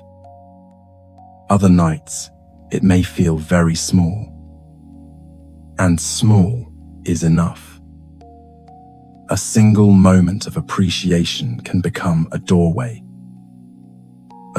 toward perspective, a doorway toward softness, a doorway toward remembering that your life contains more than worry, more than pressure, more than unfinished responsibilities.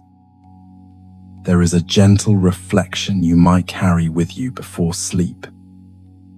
Without trying to change anything, simply ask yourself, what supported me today? What brought even a brief moment of comfort? What reminded me that I am not completely alone? Perhaps there was a smile, a kind word, a meal, a moment of silence, a familiar song, a breeze through an open window, a warm shower, a memory that brought tenderness. Allow yourself to notice these things, not because they erase pain, but because they coexist with pain. They remind us that human experience is rarely entirely dark. There are always small lights, small refuges, small invitations toward peace. Perhaps this is what Brother Soryu meant when he spoke about tea. Not tea itself, but the willingness to fully inhabit a moment, to stop postponing life until circumstances improve, to stop believing peace belongs exclusively to some future version of ourselves, to stop waiting for grand experiences while ordinary moments quietly pass by. Peace often enters life quietly, not with announcements, not with certainty, not with dramatic revelations. It arrives through repetition, through attention, through presence, through noticing. It arrives when we sit near a window and watch the sky changing colors. It arrives when we hear laughter and allow ourselves to enjoy it without worrying how long it will last. It arrives when we acknowledge our exhaustion without criticizing ourselves for being tired. It arrives when we drink tea without multitasking, when we listen fully, when we breathe consciously, when we rest without guilt. Many people spend years searching for peace in distant places. They imagine peace as a destination waiting somewhere beyond achievement, healing, success, or certainty. Yet perhaps peace has always been much closer. Perhaps peace is not hidden. Perhaps it is simply quiet. And because it is quiet, it is easy to overlook. It rarely competes with noise. It rarely demands attention. It simply waits. Waiting in ordinary moments. Waiting in pauses. Waiting in gratitude. Waiting in breath. Waiting in the simple recognition that despite everything life asks of us, there are still places where the heart can soften. There are still moments that nourish us. There are still experiences that remind us of our humanity. And perhaps one of the most compassionate realizations a person can have is that peace does not always arrive after everything has changed. Sometimes peace arrives while everything remains exactly as it is. The mind is still learning. Questions are still unanswered. Responsibilities still exist. Healing is still unfolding. Yet amid all of this, something gentle appears. A small opening. A brief sense of spaciousness. A moment where nothing needs to be solved. A moment where being alive feels enough. And perhaps that is how peace often enters our lives. Not all at once. Not dramatically. But quietly. Patiently. Like evening light settling across a room. Like steam rising from a cup of tea. Like the soft awareness that even in an imperfect life, there are still moments waiting to hold us, moments waiting to remind us that healing is already happening in ways too subtle to measure, and that perhaps the smallest moments we so often overlook are the very moments that have been carrying us all along. There is a quiet longing that follows many people throughout their lives, though they may not always know how to name it. They feel restless even when their schedules are full. They feel unsatisfied even after achieving goals they once believed would bring happiness. They move from one accomplishment to another, one experience to the next, one relationship, project, destination, or aspiration after another, hoping that somewhere ahead they will finally arrive at a place where they can exhale completely. They tell themselves that peace is waiting in the future. It will come after they become more successful, more secure, more healed, more productive, more loved, or more certain about their path. Yet years pass, circumstances change, milestones are reached, and still a subtle sense of searching remains. Perhaps one of the most difficult realizations in human life is recognizing how much time we spend looking outside ourselves for something that has quietly existed within us all along. People search for peace in achievement. They search for belonging in approval. They search for safety in certainty. They search for worthiness in productivity. They search for identity in roles, titles, and expectations. Although many of these things can bring joy, meaning, and connection, they often cannot provide the lasting sense of inner steadiness we hope they will. External circumstances change. Success changes. Relationships evolve. Bodies age. Careers shift. Children grow older. Dreams transform. People leave. New people arrive. The world continues moving. If our sense of peace depends entirely upon what is happening around us, then peace itself begins to feel fragile. Many people spend years believing that their discomfort means they need something more. More experiences. More answers. More self-improvement. More understanding. More certainty. But perhaps what they are truly longing for is not more.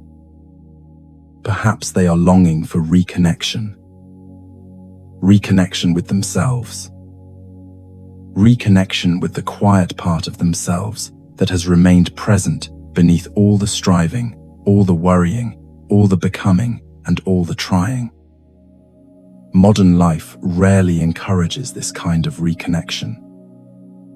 It teaches movement, activity, productivity, achievement, comparison, and constant engagement.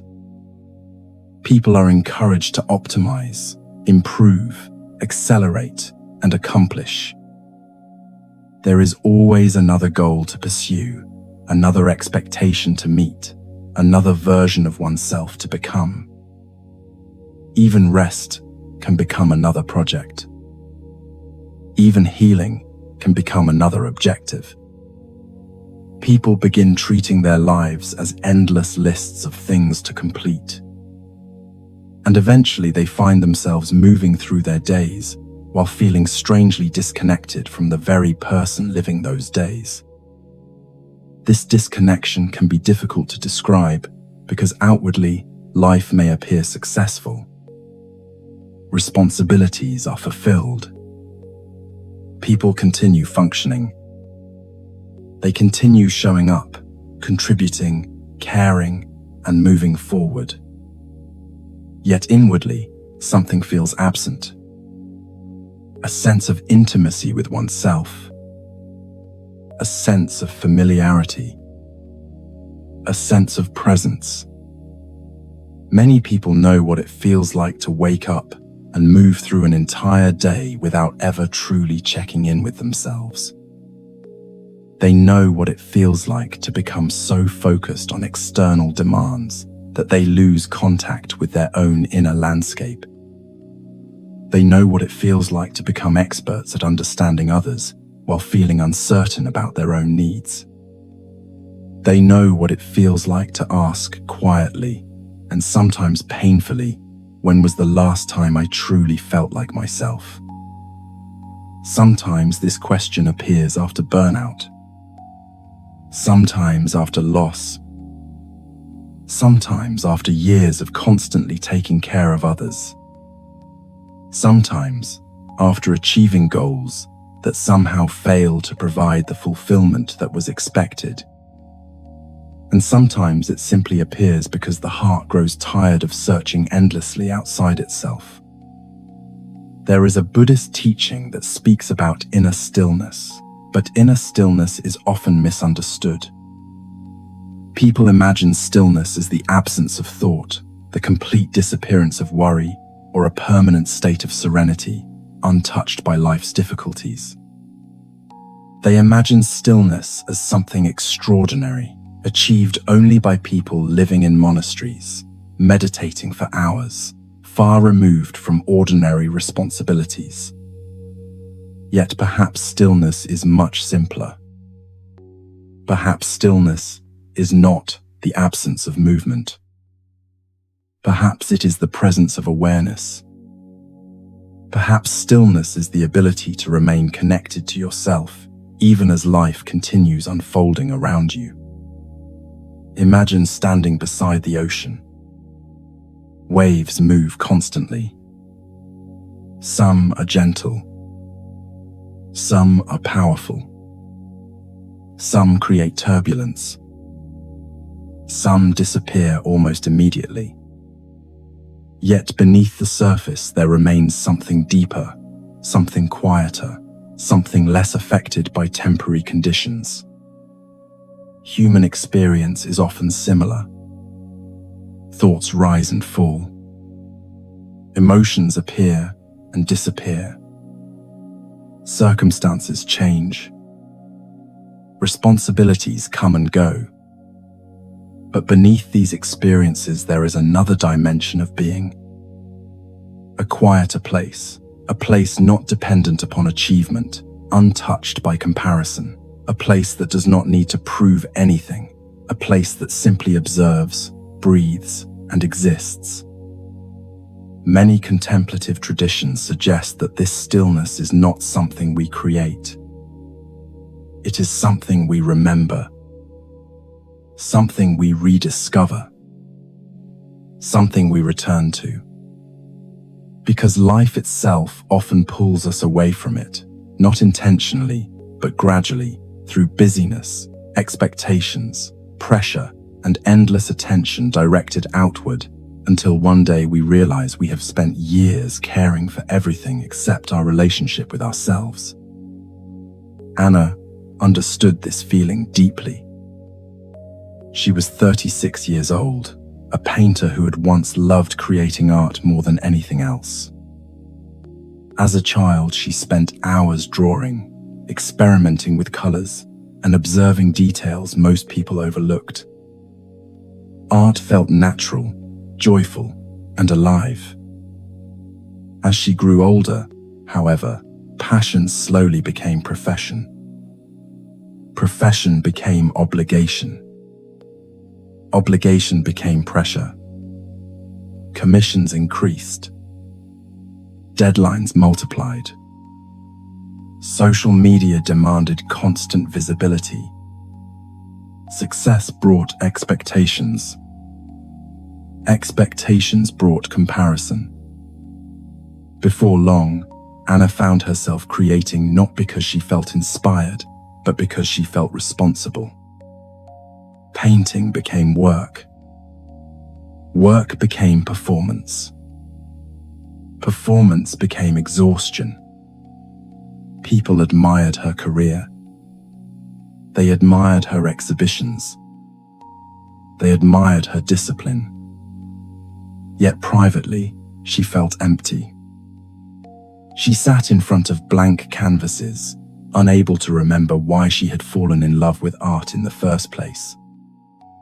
Eventually, burnout arrived, not dramatically and not suddenly, but quietly.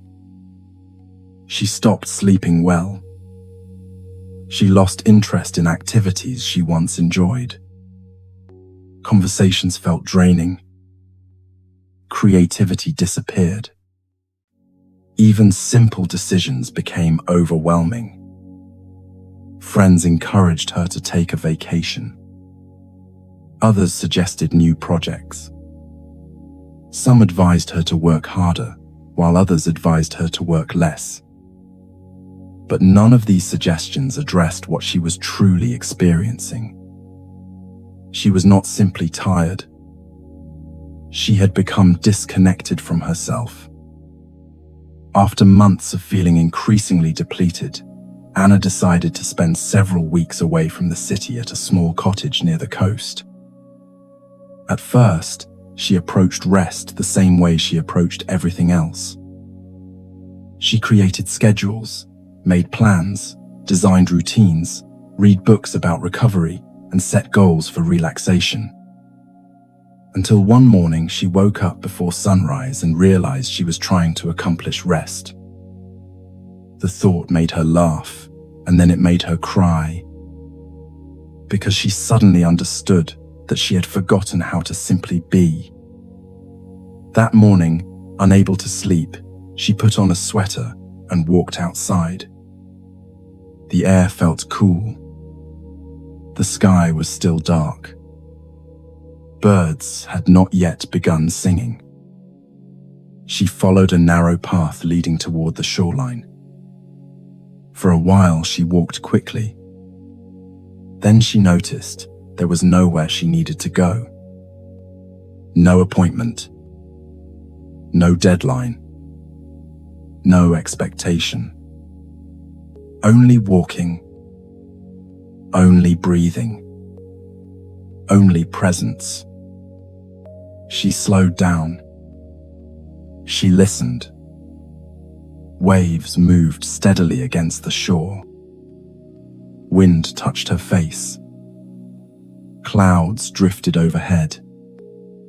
For the first time in many months, perhaps years, there was nothing demanding her attention. No audience. No performance. No productivity. Only a woman walking quietly through the early morning. As she continued walking, something unexpected happened. Her mind remained active at first. Thoughts about unfinished work appeared. Concerns about the future emerged. Questions surfaced. But gradually, the thoughts lost urgency. Not because they disappeared, but because something else became more noticeable. The sound of footsteps, the rhythm of breathing, the smell of salt in the air, the sensation of coolness against her skin. And beneath all of that, something she had not felt in a very long time. Space. A sense of spaciousness within herself. Not happiness. Not excitement. Not dramatic insight. Simply space. Enough space to hear herself again. Enough space to notice what had been drowned out by years of constant striving.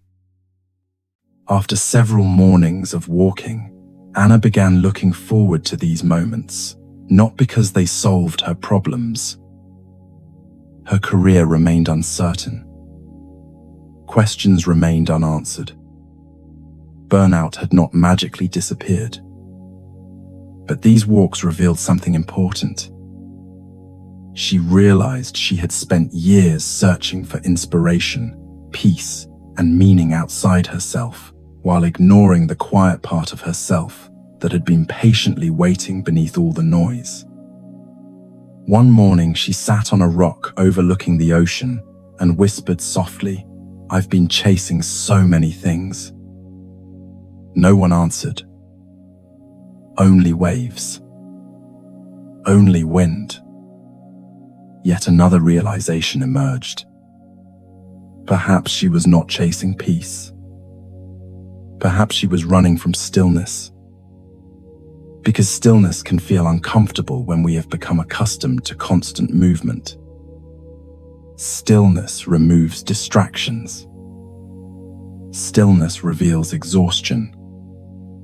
Stillness allows feelings to surface. Stillness asks us to meet ourselves honestly. Many people spend years avoiding this meeting, not because they are weak, but because they have been busy surviving, busy becoming, busy carrying responsibilities, busy proving themselves, and busy searching. Yet there comes a moment when searching itself becomes exhausting. Perhaps that exhaustion becomes an invitation.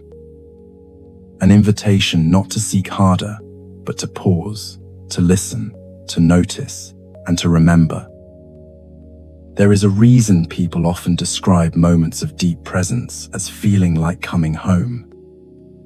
Because perhaps they are. Not returning to a location, nor to a previous version of themselves, but returning to something more fundamental, returning to the quiet awareness that has accompanied them through every season of life, through joy, grief, uncertainty, success, disappointment, and becoming. Stillness does not demand perfection. It does not require that thoughts disappear. It does not insist that life become easier. It simply offers a place where we can stop chasing for a while, a place where we can stop performing, a place where we can stop trying to become someone else, a place where we can sit beside ourselves without judgment. Anna continued her morning walks long after returning home, not because they transformed her overnight, but because they reminded her of something she had forgotten. Peace had never been absent, only obscured, hidden beneath expectations, hidden beneath striving, hidden beneath noise. Perhaps many listeners know this feeling. Perhaps they have spent years searching for something they cannot quite name, something that feels close and distant at the same time. Perhaps what they are searching for is not another achievement, not another answer, not another version of themselves. Perhaps they are searching for the quiet place within them that has always existed, the place beneath the busyness, beneath the worry, beneath the pressure, beneath the endless becoming. And perhaps the first step toward rediscovering that place is simply becoming willing to stop searching long enough to notice that it never truly disappeared. It was there all along, waiting patiently beneath the surface of a life that had simply become too noisy to hear it. There comes a point in many people's lives when they realize they have spent years moving forward without ever asking where they were rushing to. They have been productive, responsible, resilient, dependable, and strong. They have met expectations, fulfilled obligations, cared for others, pursued goals, and continued carrying themselves through seasons of uncertainty. Yet beneath all that movement, there is often an unspoken weariness, a quiet fatigue that does not come from doing too little, but from doing too much for too long without ever truly stopping. Many people believe that if they keep moving, they will eventually outrun discomfort. They hope they can stay ahead of loneliness, disappointment, grief, fear, regret, or uncertainty by remaining busy enough. They fill empty spaces with activity, silence with distraction, and difficult feelings with endless plans. They tell themselves they will slow down later. They will rest after the next project, after the next responsibility, after the next season becomes easier.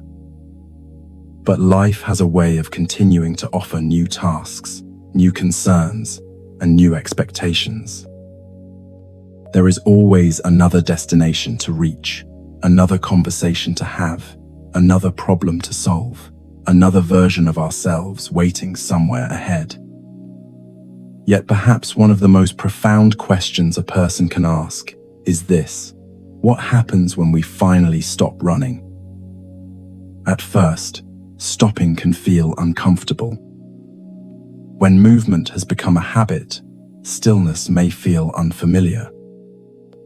Some people discover that the moment they slow down, emotions they have avoided begin to surface. Exhaustion becomes noticeable.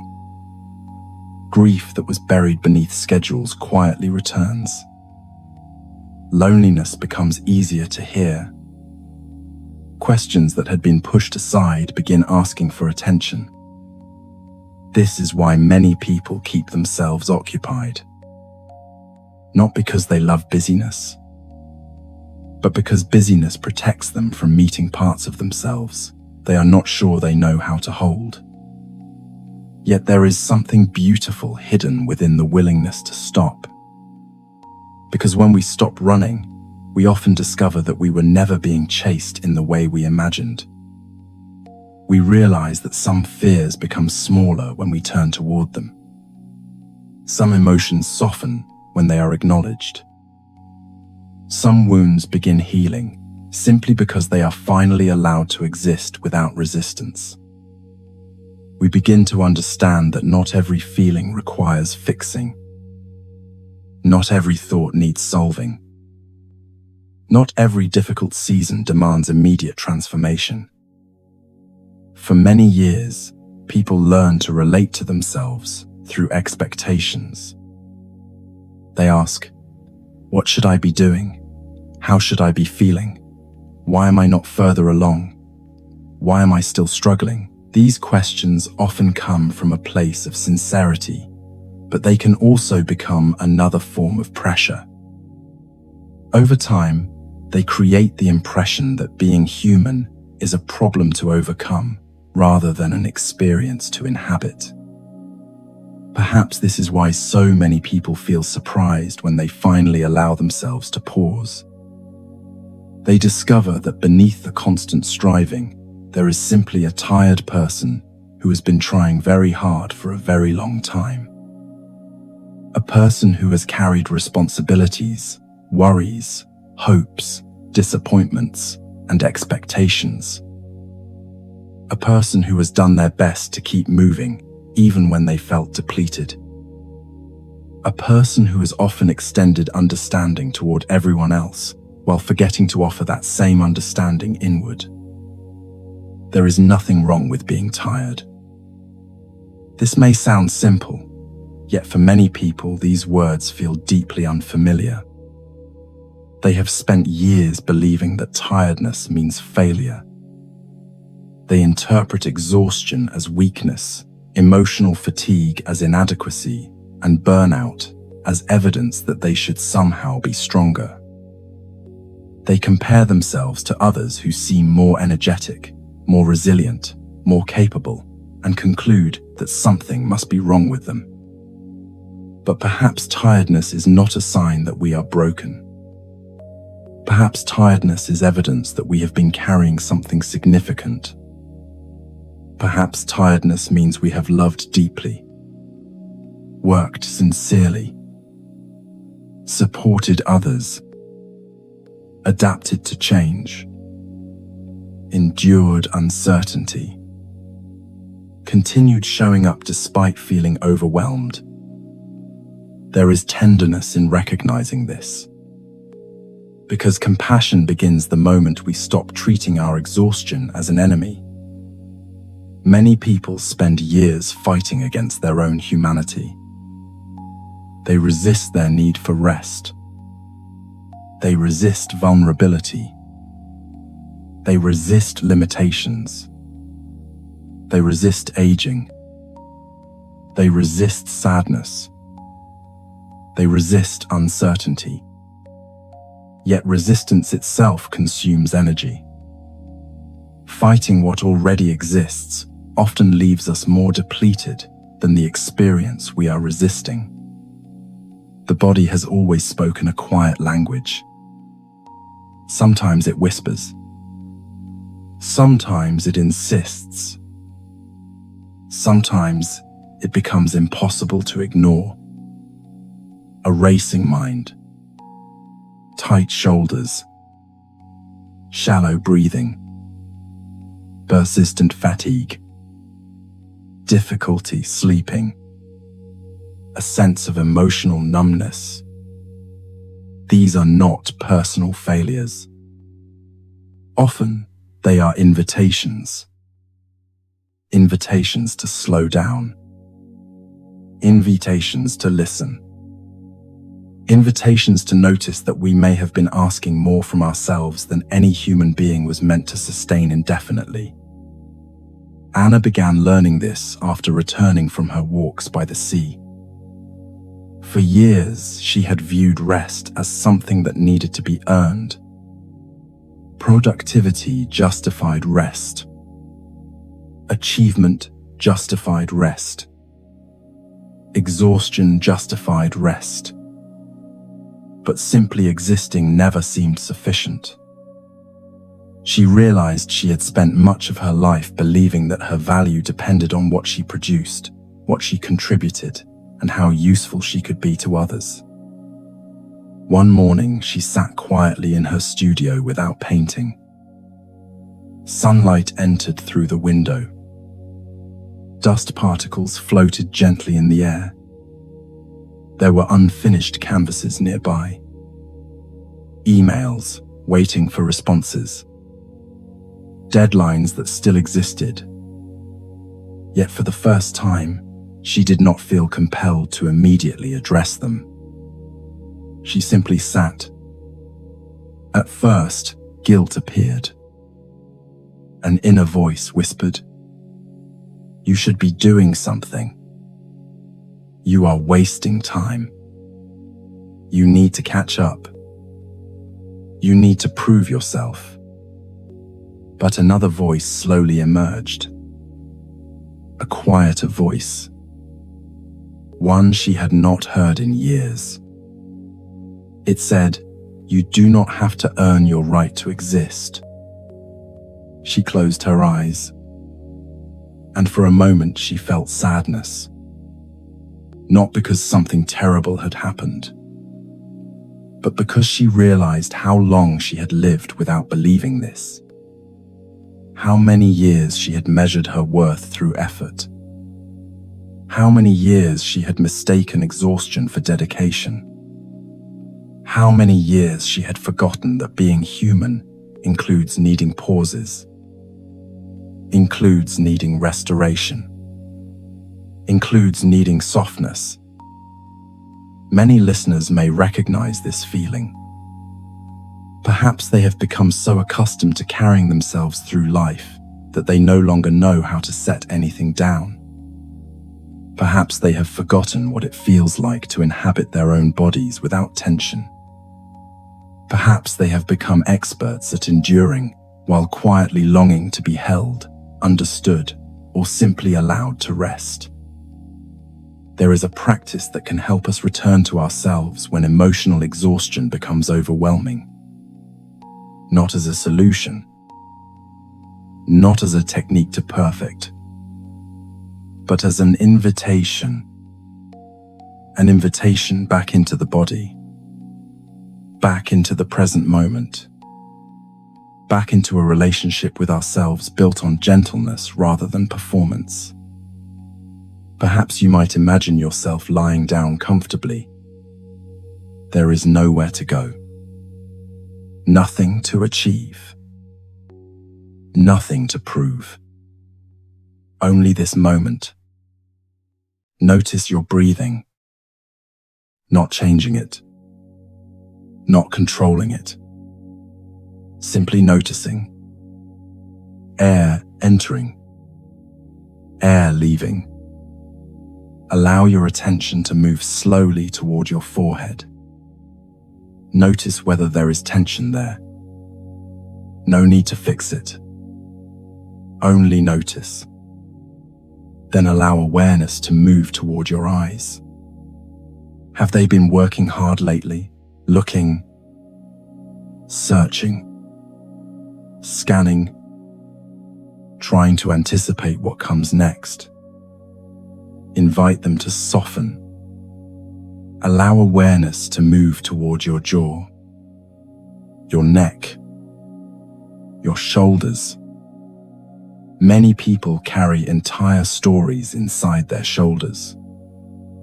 Responsibilities, expectations, conversation, regrets, plans. Perhaps for a moment you can imagine setting some of that weight down. You do not have to carry all of it right now. Notice your chest. Notice your heartbeat. This heart has carried you through joy, through disappointment, through uncertainty, through love, through loss, through countless ordinary days. Thank it. Not because it has been perfect, but because it has remained with you. Bring attention toward your stomach, your back, your hands, your legs, your feet.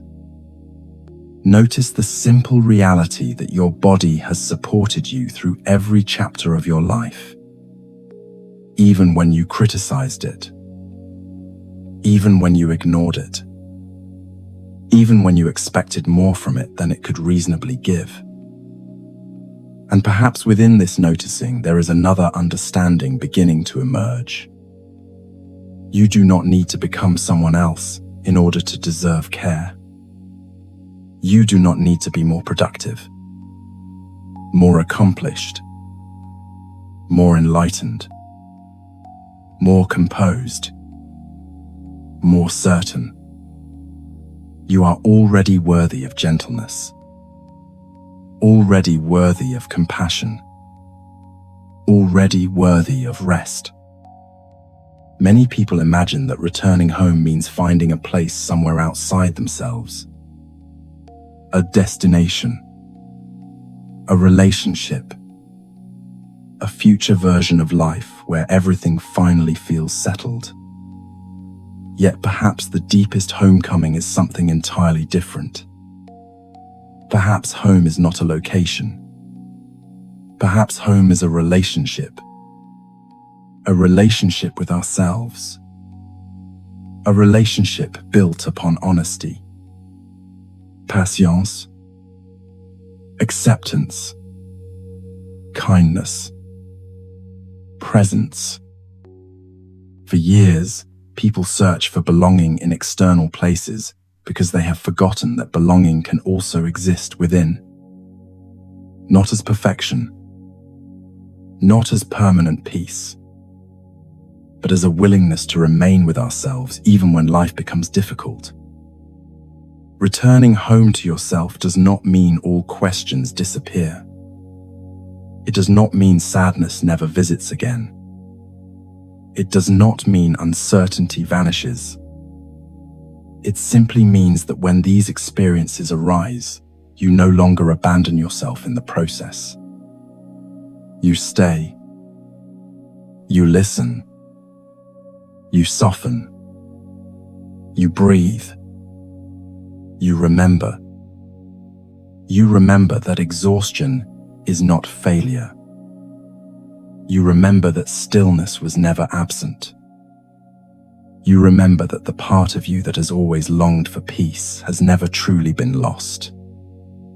It has simply been waiting beneath the noise, waiting beneath the striving, waiting beneath the endless becoming, waiting patiently for the moment you finally stop running long enough to realize that what you have been searching for has been walking beside you all along. And perhaps this is the quiet gift hidden within tiredness itself. Not punishment, not weakness, but invitation. An invitation to return, an invitation to reconnect, an invitation to discover that beneath everything you have carried, beneath every expectation and every unfinished task, there is still a place within you that remains steady, gentle, and open. A place that does not ask you to achieve anything. A place that does not require explanation. A place that welcomes you exactly as you are. A place that has been waiting patiently and lovingly for you to come home. There is a quiet kindness hidden within the ending of a day. No matter what happened, no matter what was accomplished, postponed, misunderstood, lost, or left unfinished, evening arrives with the same gentle invitation. It asks nothing extraordinary from us. It does not demand perfection, nor does it insist that every problem be solved before we are allowed to rest. It simply reminds us that another day has been lived, another chapter has been experienced, And perhaps, for this moment, we no longer need to carry everything forward. Many people go to sleep while still holding the emotional weight of the entire day. They carry conversations that did not unfold as they hoped. They replay mistakes. They revisit worries. They imagine future difficulties. They continue mentally organizing responsibilities long after their bodies have become tired. Even while lying in bed, part of them remains standing in the middle of unfinished tasks, unresolved questions, and expectations they have quietly placed upon themselves. Perhaps this is one reason rest can feel so difficult. The body lies down, but the mind keeps working. The room becomes quiet, but inwardly, there is still movement. Plans continue forming. Concerns continue circling. Memories continue speaking. There is often an assumption that if we think about things long enough, we will eventually arrive at certainty, clarity, or control. Yet many of the things troubling us tonight do not require immediate solutions. Some simply need time. Some need patience. Some need acceptance. Some need compassion. And some need permission to wait until tomorrow. Human beings often believe they must carry today into tomorrow in order to remain responsible. They worry that if they loosen their grip, they will become careless. If they stop worrying, they will stop caring. If they allow themselves to rest, they will somehow neglect what matters. Yet caring and carrying are not always the same thing. We can love deeply without holding tightly. We can care sincerely without exhausting ourselves. We can remain committed without remaining consumed. There is a Buddhist understanding that every moment offers the possibility of beginning again. Not because the past disappears, and not because painful experiences suddenly lose meaning, but because life itself is always moving. Breath after breath, moment after moment, we are invited into renewal. The person who wakes tomorrow morning will not be exactly the same person who lies down tonight. Experiences shape us. Reflection shapes us. Time shapes us. Rest shapes us. Healing often happens in ways we cannot directly observe. Seeds grow beneath the surface long before they become visible. Wounds mend quietly. Emotions soften gradually. Understanding emerges slowly. Human hearts are not machines designed for immediate transformation. They unfold in rhythms, in seasons, in subtle shifts that are easy to overlook while we are constantly evaluating ourselves. Perhaps this is why the spirit of a beginner's mind feels so comforting. It reminds us that we do not have to approach every day as someone who has failed because they are still learning. We can approach life as someone who is continually becoming. Someone who is allowed to make mistakes. Someone who is allowed to grow. Someone who is allowed to try again. Many people spend years believing they must earn peace through achievement. They imagine peace arrives after enough productivity, enough healing, enough understanding, enough progress, enough self-improvement. Yet what if peace is not a reward waiting at the end of a long journey? What if peace is something available even now, imperfectly, quietly, gently, within the life we are already living? What if you allowed yourself to be enough tonight, not a better version of yourself? Not a future version, not a version untouched by uncertainty, sadness, exhaustion, or fear. Simply the person you are in this moment. A person who has tried. A person who has cared. A person who has struggled. A person who has continued despite challenges. A person who has experienced hope and disappointment, confidence and uncertainty, joy and grief.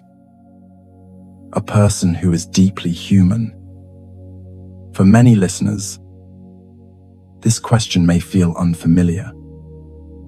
What if I am enough, not because I completed everything, not because I met every expectation, not because I reached some imagined destination, but simply because I exist, because I am alive, because I have done what I could with the understanding, energy, and capacity available to me today. Perhaps this question feels difficult because many people have spent years relating to themselves through standards rather than compassion. They measure themselves by outcomes. They evaluate themselves through comparison. They define worth through usefulness. They become experts at noticing shortcomings while overlooking effort. They acknowledge responsibilities but ignore resilience. They focus on what remains undone while forgetting what has already been carried. Thomas understood this deeply. At 49 years old, he had spent more than 2 decades teaching literature. He cared deeply about his students. He arrived early, stayed late, prepared lessons carefully, answered messages, mentored younger teachers, and carried stacks of papers home to grade during weekends. He genuinely loved teaching, but over time, love became obligation, and obligation slowly became exhaustion. For years, Thomas believed being dedicated meant always doing more. More preparation, more effort, more availability, more sacrifice. He rarely allowed himself to stop. If students needed help, he stayed longer. If colleagues needed support, he agreed. If additional work appeared, he accepted it. People admired him for his generosity. They described him as dependable, reliable, committed. Yet privately, he felt increasingly burdened. He slept poorly. He became irritable. He struggled to enjoy activities he once loved. Music played unnoticed. Books remained unopened. Weekends disappeared beneath responsibilities. One evening after returning home, Thomas imagined himself carrying an enormous backpack. It was not a literal backpack, but in his mind it felt completely real. Inside it were expectations, responsibilities, regrets, conversations, deadlines, worries about aging, concerns about finances, questions about purpose, disappointments, postponed dreams, and unfinished tasks. The backpack seemed impossibly heavy. At first, Thomas believed the answer was to become stronger, to carry it better, to organize it more efficiently, to endure more skillfully. Yet another possibility slowly emerged. What if the problem was never his ability to carry the backpack? What if the problem was that he had forgotten he could set it down?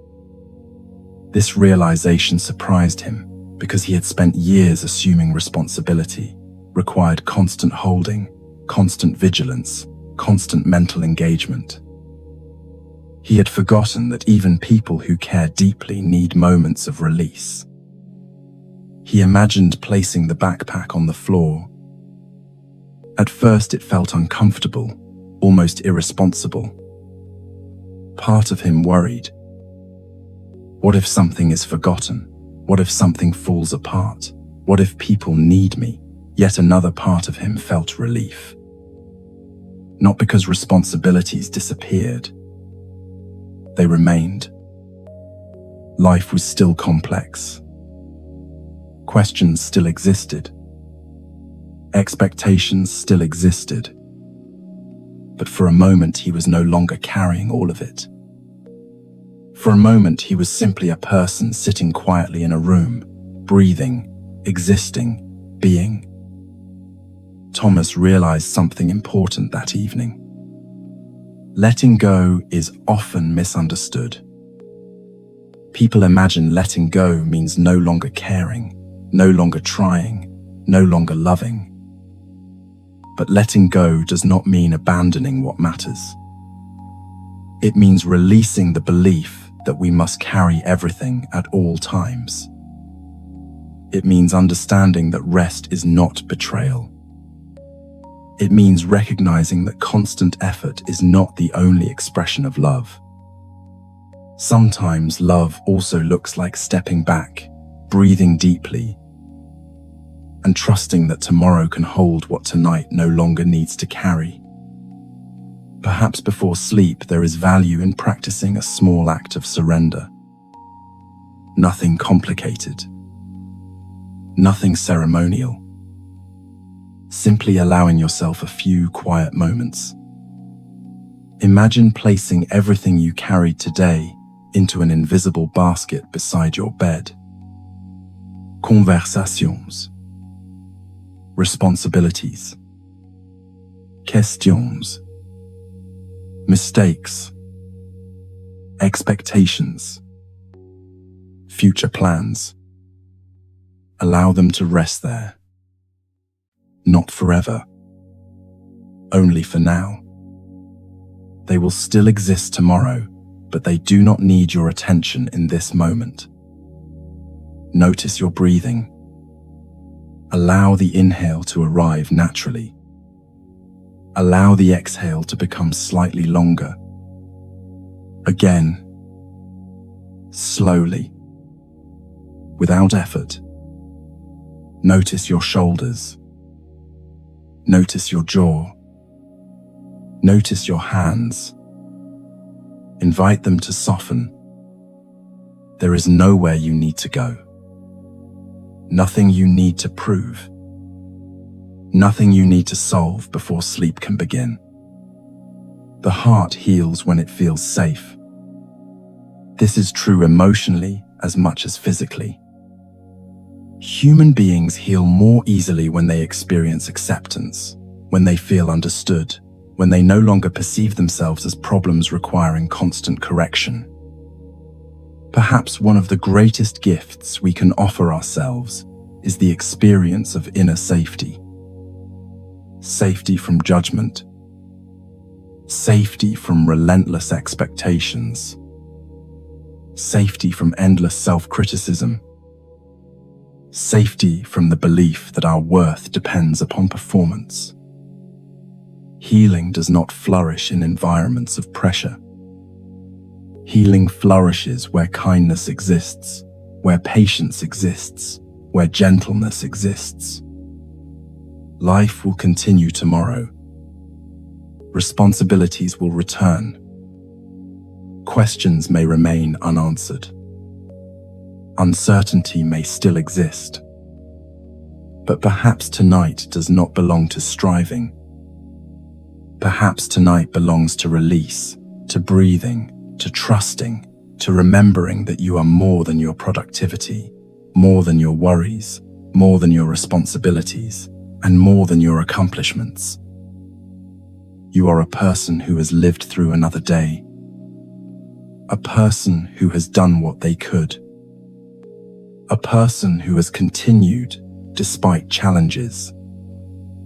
A person deserving of compassion, deserving of tenderness, deserving of rest. And perhaps before sleep arrives, there is one final thought worth carrying gently into the quiet. You do not have to become someone else before you are worthy of peace.